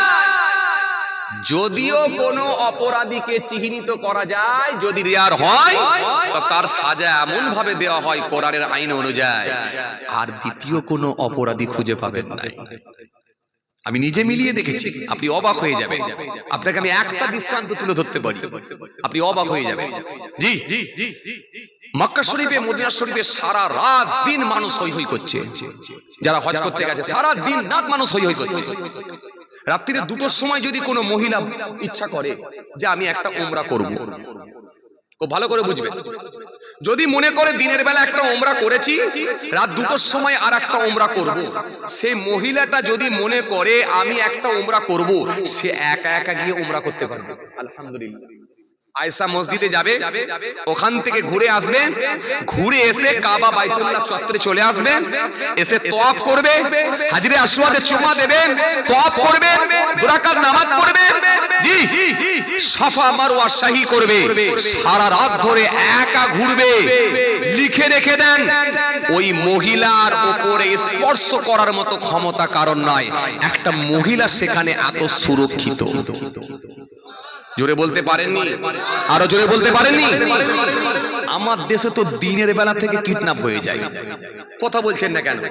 সেখানে সারা রাত ধরে যদি ঘোরে, কিডন্যাপ হবে না, কেউ তুলে নিয়ে যাবার মতো ক্ষমতা নাই। কারণ সেখানে আল্লাহর কোরআনের আইনকে মেনে নেওয়া হয়েছে, এই সংবিধানকে মেনে নেওয়া হয়েছে। এই জন্য সে দেশে কোনো অপরাধ হয় না, অপরাধী খুঁজে পাবে। জি, একটা জুতো পরে থাকলে জুতো চুরি হবে না। কি বলছেন? সোনার দোকানগুলো খোলা আছে, সোনার দোকানগুলো খোলা আছে, ঝাঁপ বন্ধ করে না। যখনই মসজিদে আজান শুরু হয়ে যায়, দোকানদারও চলে যায় নামাজ পড়তে, কাস্টমার খরিদ্দারও চলে যায় নামাজ পড়তে। দোকানে ঝাঁপ তোলায় আছে, সোনার দোকানদার দোকান খুলে দিয়ে মসজিদে নামাজ পড়তে যাচ্ছে, মসজিদুন নববীতে যাচ্ছে, হারাম শরীফে নামাজ পড়তে যাচ্ছে। দোকানে চুরি করার মতো ক্ষমতা কারোর নাই। আবার কি নেবেন? আপনাকে আমি আর কি দেবো বলে? আর আমার দেশে একটা ছোট্ট পানের দোকানে সে যদি দিনের বেলা মনে করে যে একটু বোতলে করে 2 লিটার পানি ভরে নিয়ে আসি, একটু কলে যায়, বলে কলে যদি 2 লিটার পানি ভরতে যায় তাও আবার ছোট্ট পানের দোকানে কাউকে না কাউকে বসিয়ে রেখে যেতে হয়। আরে কথা বলছেন না কেন? আবার যাকে বসিয়ে রেখে যাচ্ছি আবার তার উপরও কিন্তু সিওর নয়, নিরাপদ নয়। আবার যদি ক্যাশ বাক্স থেকে ও কিছু মাল ঝেড়ে দেয়, একে 150-200 টাকা পড়ে আছে, আবার সঙ্গে সঙ্গে ওকে ছেড়ে দিয়ে যাচ্ছি ঠিকই, কিন্তু আবার দোকানে দেখা যাচ্ছে ক্যাশ বাক্সে আবার একটা ছোট তালা মারছে, 300 টাকা আছে তালা মেরে দিয়ে যাচ্ছে। কেন? ওকেও কিন্তু বিশ্বাস নেই যাকে বসিয়ে রেখে যাচ্ছে। কথা বলছেন না কেন? কথা বলেন। আর ওখানে একটা সোনার দোকান থেকে চুরি করার কোনো ক্ষমতা নাই। পুরো দেশটা চলছে আল্লাহর কোরআনের আইন দিয়ে। এজন্য আমি মনে মনে ভাবি, বাজে বাজে ভাবি, বলি যে দেখো আল্লাহর কোরআন, নবীর হাদিস, এই সংবিধান যদি মেনে নেওয়া যেত, সারা পৃথিবীতে কোনো অপরাধী থাকতো না, সারা পৃথিবীতে কোনো অন্যায় হতো না, সারা পৃথিবীতে কোনো পুলিশ প্রশাসনের প্রয়োজন হতো না, যদি আল্লাহর সংবিধানকে মেনে নেওয়া হতো। কিন্তু আফসোস, মানবে কি? মানবে না। যে কথা বুঝাতে চাইছিলাম, তাহলে আপনাকে আমি কি বুঝাতে চাইছিলাম, এই কোরআন শরীফের মধ্যে আল্লাহ রাব্বুল আলামিন আপনাকে কিন্তু সব শিখিয়ে দিয়েছে, কোনোটাই কিন্তু বাদ দেননি। একটা পৃথিবীর মানুষের যা যা প্রয়োজন সমস্ত কিছু কিন্তু আল্লাহ কোরআনে কারীমের মধ্যে দিয়ে দিয়েছেন। জোরে বলবেন না, আরো জোরে বলবেন না। কোরআন শরীফের মধ্যে আপনি নেগেটিভ আয়াতও পাবেন আর পজিটিভ আয়াতও পাবেন। যেগুলো আল্লাহ করতে বলেছেন সেই আয়াতও দিয়েছেন, যেগুলো আল্লাহ নিষেধ করেছেন সেই আয়াতও দিয়েছেন। আমি বলতে একটা পজিটিভ আয়াত আপনাদের সামনে তেলাওয়াত করেছিলাম, আর এর মাঝখানে আমি আপনাদের সামনে বলেছিলাম কি বলেছিলাম, যে বলেছিলাম খুব চাপ, ইসলাম ধর্মটাকে খুব চাপ, খুব যেন নিজেদের উপর চাপ সৃষ্টি করবেন না এবং চাপ বাড়িয়ে নেবেন না। আমি এটা বলেছিলাম, খুব সহজ ভাবে নেন, বলেছিলাম না বলিনি? যারা প্রথম থেকে ছিল মনে করে দেখেন, আমি বলেছিলাম খুব সহজ ভাবে নেন, খুব চাপ নেবার কিছু নেই, ইনশাআল্লাহ কাজ হয়ে যাবে। খালি ঠিক জায়গায় ঠিক জিনিসটা করুন, ঠিক জায়গায় ঠিক জিনিসটা করুন। আমি এই জায়গায় পৌঁছেছি, এখন আমার করণীয় কি, কাজ কি করুন, ব্যাস, তাহলে ইনশাআল্লাহ কাজ। এই কথাকে সামনে রেখে আমি সূরা নিসা থেকে ছোট্ট একটি আয়াতে কারিমা তেলাওয়াত করেছিলাম।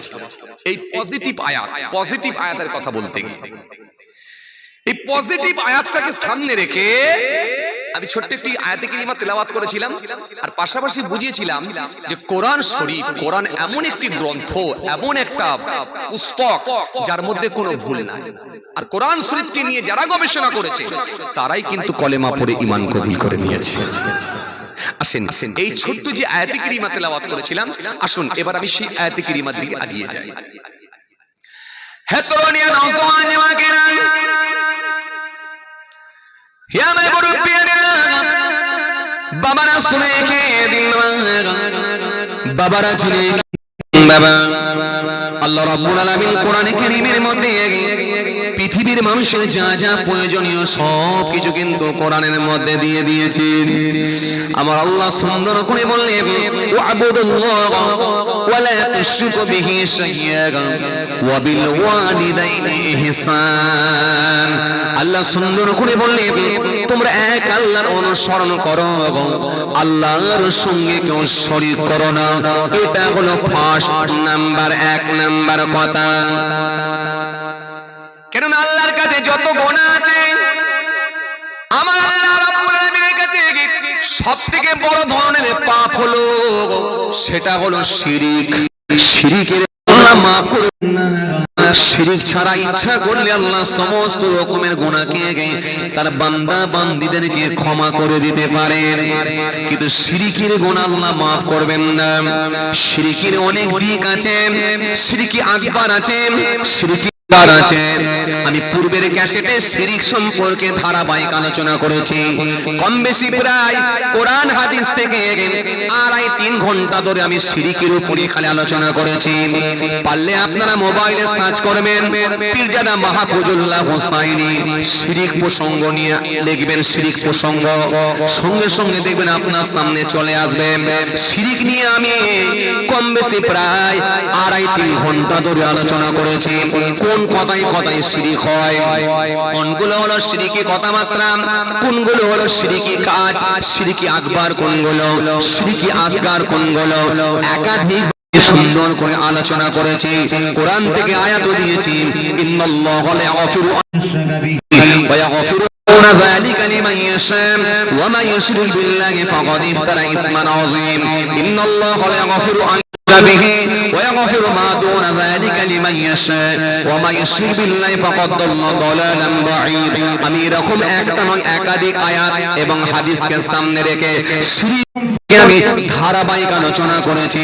আজকে কিন্তু এই প্রসঙ্গটা টানছি না। আসনের পরে আল্লাহ কি বললেন, ওয়াবিল ওয়ালিদাইনি ইহসানান, তোমাদের মাতা পিতা যারা হায়াতে আছে মা বাপের সঙ্গে তোমরা ভালো ব্যবহার করো, ভালো আচরণ করো, বাপ মার সঙ্গে তোমরা মার্জিত ভাষায় কথা বলো। এটা কিন্তু আমাদের কাছে একটা শিক্ষামূলক।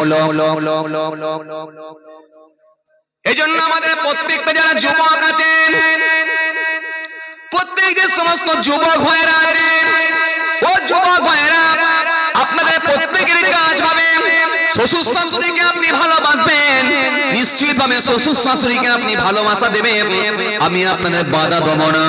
আপনি আপনার শ্বশুরকে খাওয়াবেন সেটা আপনার ব্যাপার, আপনি আপনার শাশুড়ি আম্মাকে কি খাওয়াবেন সেটা ব্যাপার। কিন্তু আপনাকে আমি এতটুকুই কথা বলবো, আপনার মায়ের যেন খারাপ আচরণ করবেন না, বাপের সঙ্গে খারাপ আচরণ করবেন না। যে কোনো বাপের মনকে সব সময় খুশি হলো আপনার দায়িত্ব। আপনার মায়ের মুখে হাসি ফুটিয়ে হলো আপনার কাজ। কেন বাপ মা যদি নারাজ হয়ে যায় সব শেষ। পৃথিবীর কোন মানুষ আপনাকে বাঁচাতে পারবে না, পৃথিবীর কোন হুজুর আপনাকে বাঁচাতে পারবে না। পৃথিবীর জমিনে যারই ভক্ত হন না কেন, পৃথিবীর জমিনে যে হুজুরকে আপনি ভালোবাসেন না, যে বক্তাকে আপনি ভালোবাসেন না কেন, যে ইমাম সাহেবকে আপনি ভালোবাসেন না কেন, কোনো অসুবিধা নাই। কিন্তু আপনার মাকে নারাজ করে না, মা যদি একবার সূরা তাওবার মধ্যে আল্লাহ বলেছেন, তোমার মা বাপকে তোমরা বন্ধু গ্রহণ করে নাও, তোমার মাকে তোমার ভাইকে বন্ধু হিসাবে গ্রহণ করে নাও। যদি তোমরা শিরিক করতে না, যারা শিরিক করতে তারাই হলো জালিম। এই আয়াতকে যদি সামনে রেখে আপনি একবার দেখেন, আরে আমার আল্লাহ এখানে এই কথা কেন দিলেন একবার ভাবা দরকার আছে। পৃথিবীর জমিনে আপনি যদি একটু তাকিয়ে দেখেন, আপনি অবাক হয়ে যাবেন।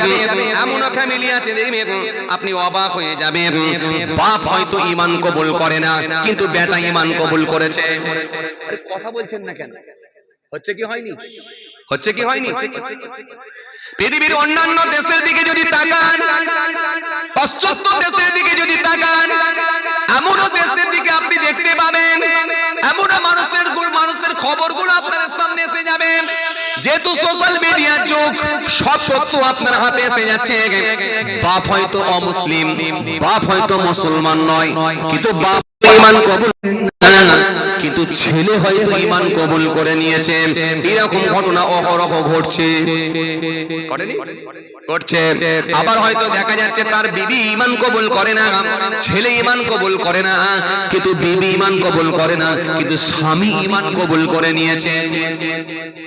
কথা বলেন না, কথা বলছেন না, কথা ঠিক কি না? এগুলো ঘটছে।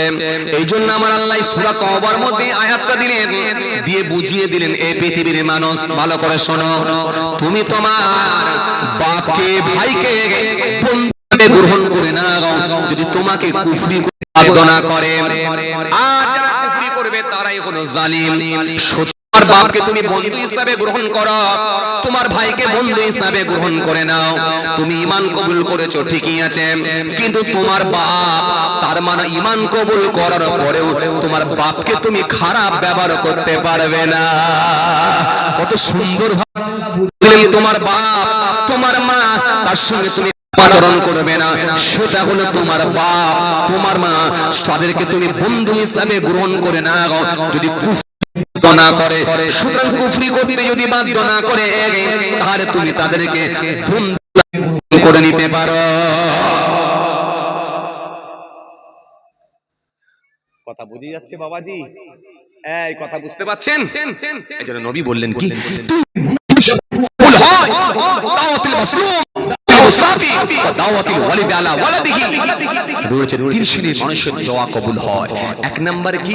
এক নম্বর হলো মাজলুম ব্যক্তির জবানে দোয়া কবুল হয়ে যায়। জোরে বলবেন না আল্লাহু আকবার, জোরে বলবেন না, একটু জোরে বলবেন না।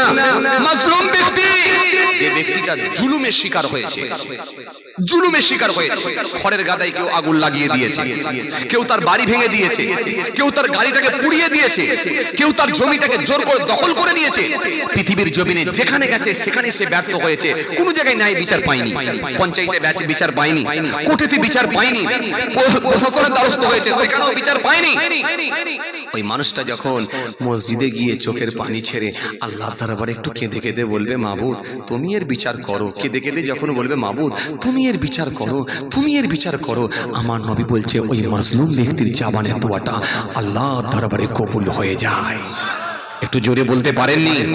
আরো জোরে হয়নি? আমার নবী বললেন ওর জবানের দোয়াটা কবুল হয়ে যাবে, তার থেকে আর আমার আল্লাহ পর্যন্ত মাঝখানে কোনো পর্দাও থাকবে না। আল্লাহু আকবার। তার মানে এখানে একেবারে এর সিওরিটি আছে নিশ্চিতভাবে এই মাজলুম ব্যক্তির জবানের দোয়া একবার যদি আল্লাহর দরবারে সে করে দেয়, একেবারে 100% তার জবানের দোয়া কবুল হয়ে যাবে।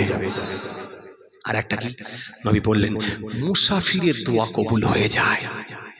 আজকে যেমন আমি আপনাদের খেদমতে আছি মুসাফির, আমি যে রাস্তা অতিক্রম করেছি আমি দেখেছি আমি মুসাফির হয়ে গেছি। এর ভেতরে অনেক মানুষ থাকতে পারে, মুসাফির হালতে আরো কেউ থাকতে পারে। আল্লাহ রাজি হলে খুশি হলে তার এবং আমার আল্লাহ ইচ্ছা করলে এই জবানের দোয়াটা কবুল করে নিতে পারে।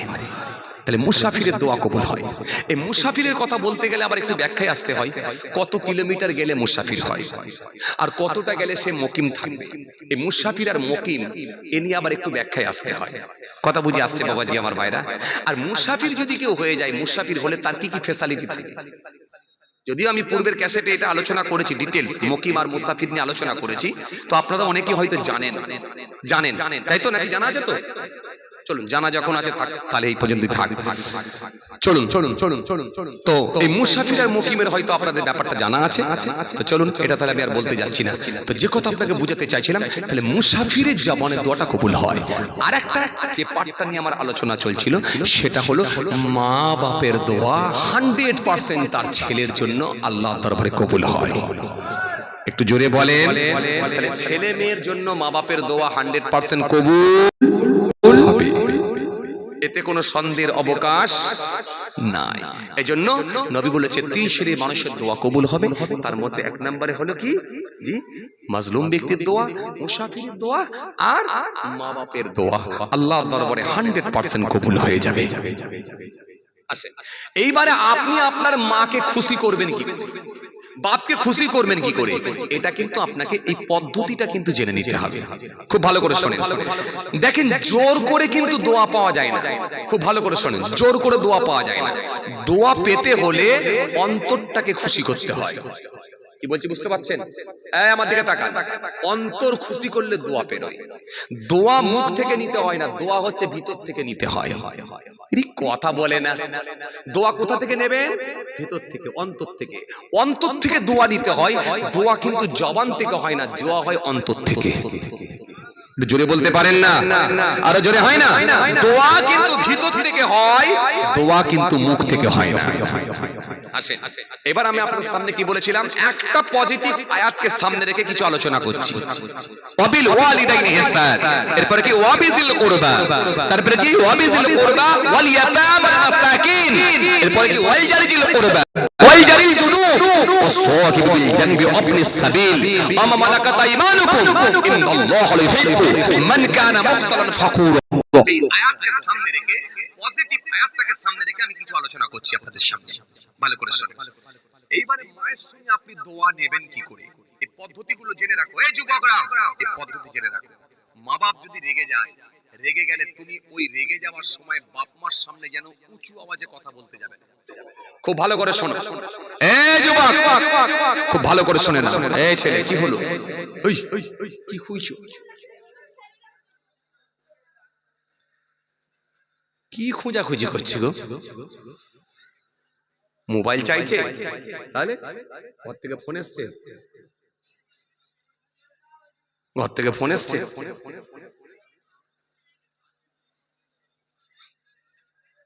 হ্যাঁ, ও আচ্ছা ঠিক আছে, চুপ করে বসো। আচ্ছা এবারে কি দোয়া নেওয়া, দোয়া নেওয়াটা কেমন ভালো করে শোনে। একজনকে যদি এক চর মেরে দিয়ে বলা হয় আলে 10 টাকা লে, খুশি হবে? এরা কোনো উত্তর দিচ্ছে না তো। আচ্ছা একটু বাড়িয়ে দেওয়া হলো, এক চর ঝেড়ে মারা হলো, রেগে গিয়ে মেরে দিয়ে বলছে 50 টাকা নিয়ে ঘর যা, ও লেবে? কথা বলছে না, লেবে? ওই 50 টাকার জন্য যদি ঝেড়ে এক চর মারে মেরে দিলে কি তার মনটা খারাপ হবে কি হবে না? ওই লোকটা দুঃখ পাবে কি পাবে না? 50 টাকা নেবে? ধরুন আপনার বাড়িতে কেউ একজন এসেছে ফকির সাহেব, পয়সা চাইতে, আপনি ঝেড়ে এক চর মারলেন, মেরে দিয়ে বললেন আরে 10 টাকা নেবে? ও কথা বলে না, নেবে? নেবে? কখনই না। বলবে ফকির বলে কি আমার মান সম্মান নেই? না ফকির বলে কি আমি মানুষ নয়? তুই মারার কে রে ভাই? তুই মারবে কেন? এইটুকু বলতে পারো যে পয়সা দেবো না। তুই না দেবে তো আমি চলে যাব, অন্য বাড়িতে যাব, তুমি মারলে কেন? এই কোশ্চেনটাও কিন্তু সে করবে।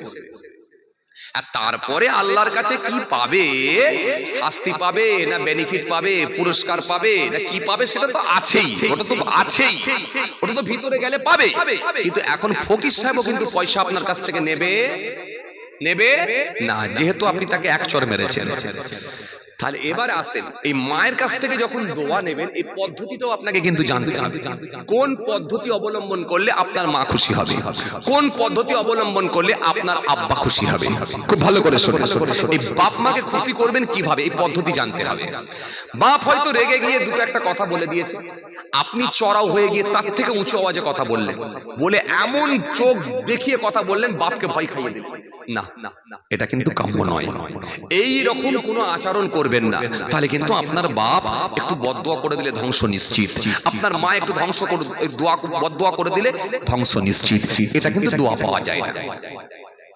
আপনার শ্বশুর শাশুড়িকে আপনি দাওয়াত করেছেন, মনে করুন আপনার শাশুড়িকে দাওয়াত করেছেন, দাওয়াত করে নিয়ে এসে আপনি বাড়িতে কত রকমের খাবারের ইন্তজাম করেছেন। পাশে হাট কোথা আপনাদের এখানে? ঘুষিঘাটা। এখন ঘুষিঘাটা হাট থেকে, ঘুষিঘাটা বাজার থেকে বাগদা চিংড়ি কিনে নিয়ে এসেছেন, ইলিশ মাছ কিনে নিয়ে এসেছেন, মগজ কিনে নিয়ে এসেছেন, খাসির গোশ কিনে নিয়ে এসেছেন, বিফ বিরিয়ানি করেছেন, একেবারে 6-8 রকমের তরকারি দিয়ে বিফ বিরিয়ানি দিয়ে আপনার শাশুড়িকে খেতে দিয়েছেন। খুব ভালো করে বুঝবেন, শাশুড়িকে খেতে দিয়েছেন, দস্তরখানা বিছিয়ে দিয়েছেন। আবার এমনি শাশুড়িকে ভালোবাসেন তো এরপরে আবার একটু বেগমের চাপ আছে। কথা বলেন না, বেগমের চাপ থাকে না থাকেনি? আরে এরা কথা বোঝে না তো। আরে বেগমের চাপ থাকে না থাকেনি? হ্যাঁ, যুবকগুলো বলছে না কেন? মনে হচ্ছে ভাবি খুব ভালোই বাসে না শাশুড়িকে। না, হ্যাঁ সবাই ভালো আলহামদুলিল্লাহ, তবে আপনার কাছে মনে রাখবেন আপনার মা, আর আপনার বিবির কাছে কিন্তু তার মা, এটা মনে রাখবেন। খুব ভালো করে শুনুন।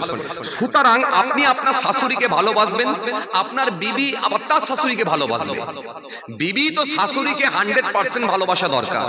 কারণ এই ছেলে খুব বকছে তো, ফাটাফাট করে বকে যাচ্ছে। আসেন খেয়াল করেন ভাইরা আমার, বন্ধুরা আমার, সাথী মহব্বতের ভাইরা, কি বোঝাতে চাইছিলাম? বিবি তার শাশুড়িকে 100% ভালোবাসা উচিত। কারণ একটা বাড়িতে যখন বউ এসে পৌঁছে যায়, খুব ভালো করে শুনবেন, বউ এসে যখন পৌঁছে যায় ওই বউটাকে শাশুড়ি মনে করা উচিত যে এটাই আমার মেয়ে, আর বউটারও উচিত এটাই আমার মা। কারণ এই বাড়িটাই যখন আমি এসে পৌঁছেছি, যখন আল্লাহ আমাকে এই ঘরেই পৌঁছে দিয়েছেন, এখন থেকে এই মাটাই হলো আমার মা। এটা যদি মনে করে নিতে পারে তাহলে শাশুড়ি বৌমাই কিন্তু আর গোলমাল নেই। তাহলে আর কোনো গোলমাল নেই। আর যদি এটা মনে না করতে পারে তাহলে কিন্তু গোলমাল। গোলমালটা কোন জায়গায় জানেন? কিছু শাশুড়ি আছে দেখবেন পুকুরের ধারে গিয়ে, ঘাটেতে গিয়ে, কাপড় কাচতে গিয়ে, থালা বাসন মাজতে গিয়ে বলে, আমার জামাইটা খুব ভালো জানো, এত ভালো, ইনকামও ভালো করে, আর সব থেকে বড় কথা হচ্ছে আমার মেয়ের কথাই ওঠে আর বসে, খুব ভালো। কিন্তু ছেলেটা আমার এত শয়তান না, খালি বৌমার কথাই ওঠে আর বসে। কথা মনে বুঝতে পারেন? বুঝতে পেরেছেন? জামাইটা খুব ভালো, খালি বৌমার কথাই ওঠে আর বসে, কোনো সমস্যা নেই। এই মেয়ের কথাই ওঠে আর বসে, কোনো সমস্যা নেই। কিন্তু ছেলেটা আমার এত শয়তান, খালি বৌমার কথাই ওঠে আর বসে। তাহলে ছেলের বেলায় হয়ে গেল শয়তান কেন? কেন? এটা হচ্ছে বউ, এই বউ গোলমাল।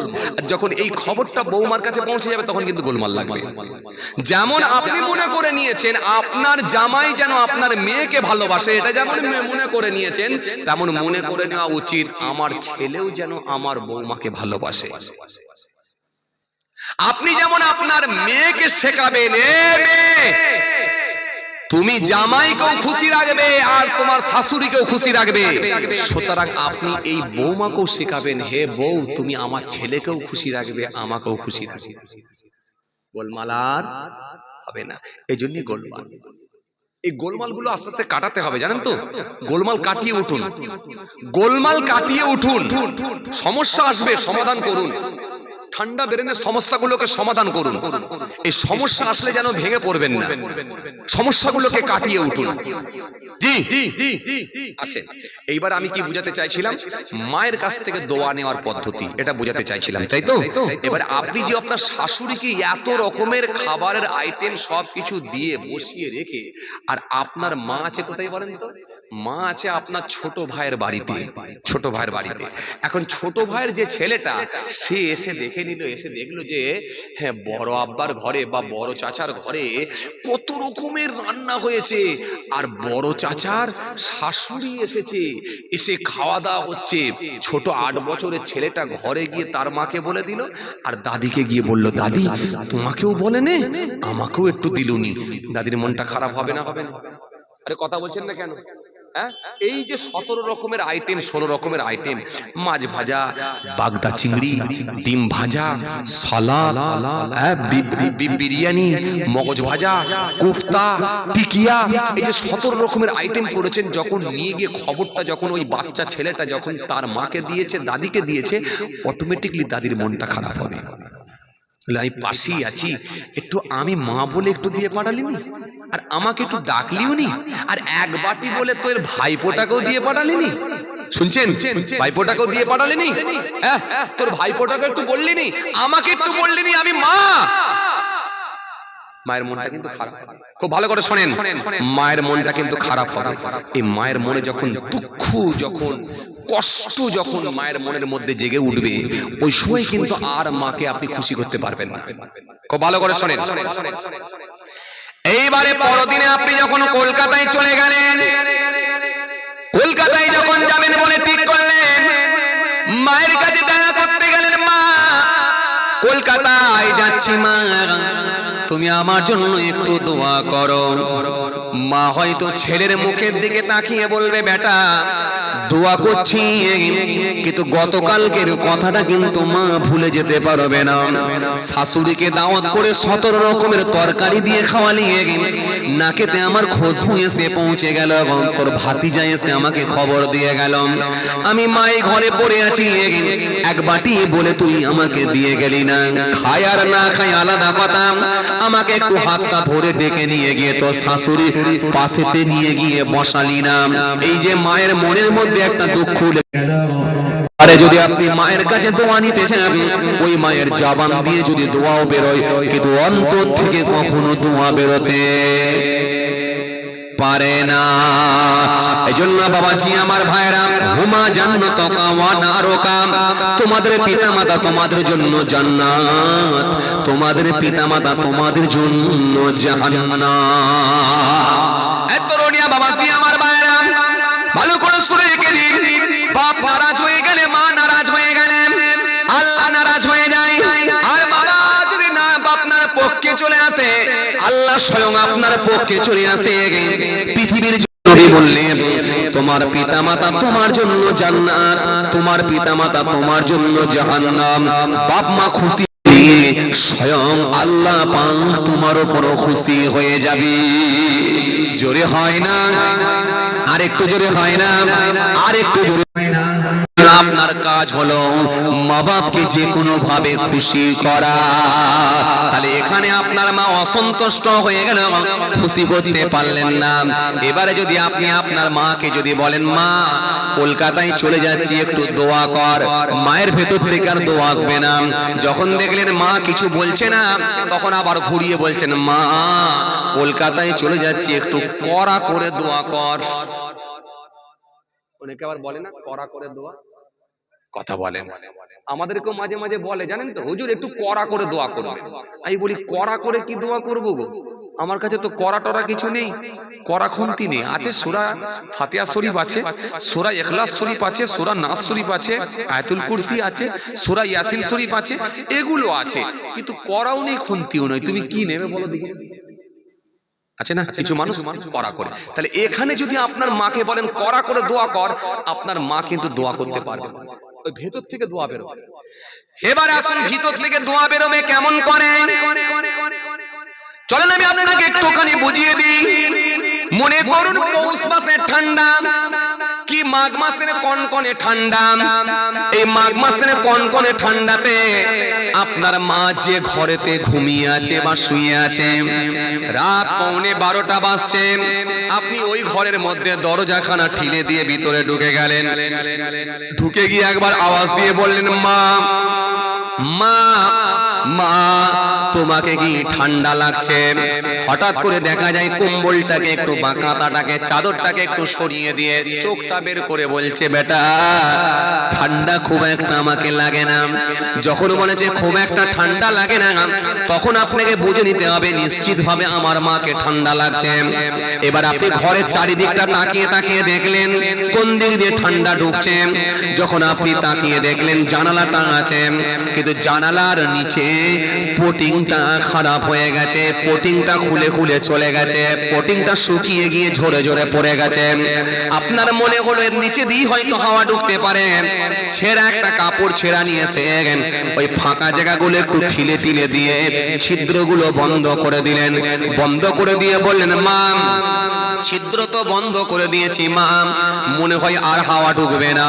যদি এর পরেও হাওয়া ঢোকে তুমি আমাকে বলবে, কালকে ব্যবস্থা করে দেব।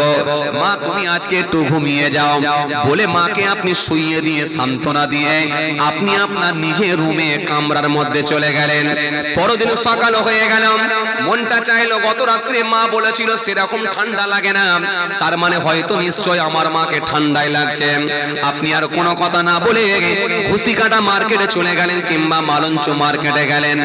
মালঞ্চ মার্কেটে গিয়ে সুন্দর একটা মকমলের কম্বল কিনে নিয়ে এলেন। 1600 টাকা দিয়ে একটা মকমলের কম্বল কিনে নিয়ে এলেন। ঠিক আজ রাতে আবার সেই রাত 12টার সময় আবার মায়ের ঘরের মধ্যে সেই কম্বলটা নিয়ে প্রবেশ করলেন। প্রবেশ করে বললেন, মা ঘুমিয়ে পড়লে নাকি? তখন মা ওই কাঁথার ভেতর থেকে আওয়াজ দিয়ে বলেন, না বেটা এখনো ঘুমাইনি। তখন আপনি আবার মাকে জিজ্ঞাসা করলেন, মা আজকে কেমন ঠান্ডা লাগছে? বলেন, না তেমন ঠান্ডা লাগে না বেটা। তখন আপনি মাকে বললেন, মা একবার মুখটা বের করে দেখো, তোমাকে আর ঠান্ডা লাগার কথা নয়, তোমার জন্য আমি একটা সুন্দর নতুন মখমলের কম্বল নিয়ে এসেছি।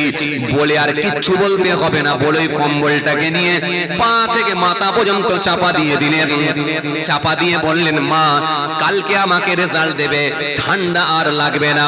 যখন ওই কম্বলটা মায়ের গায়ের উপরে চাপা দিয়ে দিলেন, দিয়ে আপনি যখন নিজের কামরায় চলে গেলেন, দরজাটা টেনে দিলেন। আল্লাহর কসম করে বলি, ওই মা যতক্ষণ পর্যন্ত জাগ্রত অবস্থায় থাকবে ওই কম্বলের উপরে হাতখানা বোলাবে আর আপনার জন্য অন্তর থেকে দোয়া করবে। আরো জোরে বলেন, আরো জোরে বলেন। ওই মা যতক্ষণ জেগে থাকবে খালি আপনার জন্য অটোমেটিকলি অন্তর থেকে দোয়া করবে। আমার ছেলে আমার সহ্য করতে পারে না, কত দামি কম্বল নিয়ে সে আমার গায়ে দিয়েছে দেখো। মায়ের মনটা বড় হয়ে যাবে, অটোমেটিকলি জবান থেকে নয়, তখন ভিতর থেকে দোয়ার জন্য বেরোবে। তখন বলতে হবে না মা আমার জন্য দোয়া করো, এটা বলা লাগবে না, অটোমেটিক আপনার মা আপনার জন্য যতক্ষণ জেগে থাকে চালু থাকবে। তাহলে আমি আপনাকে দুটো দিক বললাম, মায়ের কাছ থেকে বদদোয়া নেওয়ার একটা পদ্ধতি বললাম, দোয়া নেওয়ার একটা পদ্ধতি। তাহলে আপনি দোয়া করতে বলেন আর নাই বলেন, এটা কোনো ফ্যাক্টর নয়। ফ্যাক্টর হচ্ছে আপনার কর্ম, আপনার কাজ এমন ঘটিয়ে দেবেন, অটোমেটিকলি মায়ের ভেতর থেকে দোয়া বেরোবে। জোরে বলবেন না, আর জোরে বলবেন না। আর মা যদি আপনার জন্য দোয়া করে দেয়, তীরের আগে আপনার জন্য জবানে, মায়ের জবানে দোয়া তীরের আগে দৌড়ায়, আল্লাহ দরবারে ওই দোয়া পৌঁছে যায়, কিচ্ছু কেউ আটকে দেওয়ার মতো ক্ষমতা নাই। নবী বলেছে দুনিয়ার জমিনে মা বাপ যদি পক্ষে এসে যায়, স্বয়ং আল্লাহ পক্ষে আসে। আপনার জন্য, আমার জন্য, ওনার জন্য, ওনার জন্য, যে যার প্রত্যেকের জন্য বাপ মা। কোন হুজুর আপনার জন্য দোয়া করলো কি করলো না, ওই হুজুরের জবানের দোয়াটা কবুল হবে কি হবে না এর কোনো গ্যারান্টি নেই। কোন বক্তা আপনার জন্য দোয়া যদি করে থাকে, এই দোয়া কবুল হতেও পারে নাও পারে, গ্যারান্টি নেই। কোন পীর সাহেব আপনার জন্য যদি দোয়া করে থাকে, ওই দোয়া কবুল হতেও পারে নাও পারে, গ্যারান্টি নেই। কিন্তু আপনার মা যদি দোয়া করে দেয়, আপনার বাপ যদি দোয়া করে দেয়, 100% কবুল হবে, এটা গ্যারান্টি আছে। জোরে বলবেন না। যুবকরা তোমাদের জন্য বললাম, তোমাদের জন্য বললাম, বাপ মা তোমাদের জন্য, আমাদের জন্য নিয়ামত। বাপ মার সঙ্গে খবরদার খারাপ আচরণ করবে না। বনু সালমা গোত্রে একজন মানুষ এসে হাজির হয়ে গেল।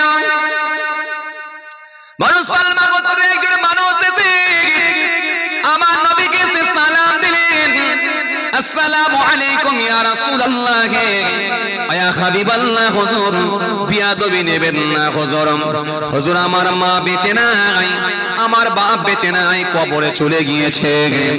আমার মা বাপের জন্য, আমার পিতা মাতার জন্য মৃত্যুর পরে কি আমার কিছু কোনো করণীয় কাজ আছে? আল্লাহ নবী বললেন, যদি মারা যেয়ে থাকে, কবরে যদি চলে গিয়ে, আমি রাসূল তোমার ওই মৃত বাপ মার কথা মনে করে তুমি 5টা কাজ করতে পারবে। ওই 5টা কাজ করো, আল্লাহর কাছে কবুল হয়ে যাবে। মারা গেলেও তারপরে তুমি 5টা কাজ করবে। কটা কাজ? 5টা। আমি কিন্তু ছোট্ট একটা আয়াতে কারিমা তেলাওয়াত করেছি, মনে রাখবেন, ওয়াবিল ওয়ালিদাইনি ইহসান।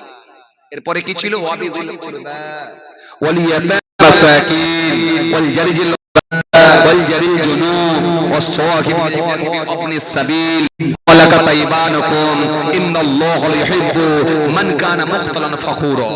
এই আয়াতকে সামনে রেখে আমি একটু একটু করে টাচ দিয়ে যাচ্ছি। কথা বললেন ওয়াবিল ওয়ালিদাইনি ইহসান, এই জায়গায় ছিল। এরপরে কি? ওয়াবিল কুরবা, তারপরে ওয়াবিল কুরবা ওয়াল ইয়াতামা ওয়াল মাসাকিন, পরপর সব আল্লাহ বলেছে। এর মধ্যে আমি দ্বিতীয় নম্বরে ছিলাম কি? মা বাপ, মা বাপ, পিতা মাতাকে নিয়েছিলাম। ওয়াবিল ওয়ালিদাইনি ইহসান, এই পাঠটা নিয়ে এখন আলোচনা হবে। এই পাঠ আপনি খুব ভালো করে বুঝবেন। আমি একটা ছোট্ট আয়াতকে সামনে টেনে নিয়ে কিছু আলোচনা করছি। আসে এইবারে বনু সালমা গোত্রের একজন মানুষ এসে আমার নবীকে বলে, ইয়া রাসূলুল্লাহ, হাবিবাল্লাহ, হুজুর বাপ মা ইন্তেকাল হয়ে গেছে, এই মা বাপে ইন্তেকাল হয়ে যাবার পরেও কি কিছু কাজ আমাদের উপরে বর্তাবে? কিছু কাজ আছে, কিছু করণীয় আছে, কিছু করণীয় কাজ আমাদের উপরে কিছু আছে হুজুর? আল্লাহর নবী বলে 5টা কাজ করবে। কটা? 5টা। হে তরুণিয়া নওজওয়ান জামাকেরা,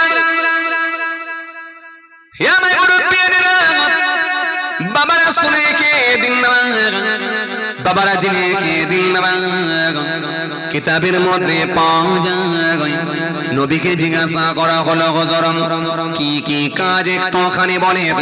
আল্লাহ নবী বললেন, 1 নাম্বার হলো, নাম্বার 1 হলো তুমি তোমার পিতা মাতার কথা মনে করে বেশি বেশি করে দোয়া করবে। জোরে হবে না?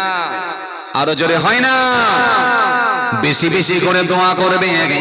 এটা হলো নাম্বার 1। দ্বিতীয় নাম্বার, 2 নাম্বার হলো তাদের জন্য বেশি বেশি করে দান করবে, সদকা করবে। জোরে বলবেন না, আরো জোরে হয় না? তাদের জন্য বেশি বেশি করে দান করবে, সদকা করবে। 3 নাম্বার হলো তাদের জন্য বেশি বেশি করে ইস্তিগফার করা। 3 নাম্বার। 4 নাম্বার, 4 নাম্বার হলো তাদের জন্য তোমার বাপের বন্ধু আছে, ওই মাপদার বন্ধুর সঙ্গে ভালো আচরণ করা, ভালো ব্যবহার করা। তাহলে তাদের জন্য বেশি বেশি করে জোরে বলো দোয়া করা। দোয়া সম্পর্কে আমার নবী হাদিস দিয়েছে, তাদের জন্য বেশি বেশি করে দান করা, দান করা, সদকা করা। এই দান সদকা সম্পর্কে আমার নবী হাদিস দিয়েছেন, আর আমার আল্লাহ কোরআনের আয়াতও দিয়েছেন। জি, ইয়ামহাকুল্লাহু রিবা ওয়া ইরবিস সাদাকা আল্লাহু ইউহিব্বু তাকাফফারিন আযীম। দান সদকা সম্পর্কে একাধিক আয়াত এসেছে, একাধিক হাদিস এসেছে। কথা বুঝছেন? নবীকে জিজ্ঞাসা করা হলো, হুজুর না নিশ্চয় না তো সদকা হুজুর, আমরা সদকা করি, দান করি, খায়রাত করি, লিমাউতি না আমাদের মৃত আপনজনদের জন্য, হালি ইয়াসিলু ইলাইহিম, সেগুলো কি তাদের নিকট পৌঁছায়?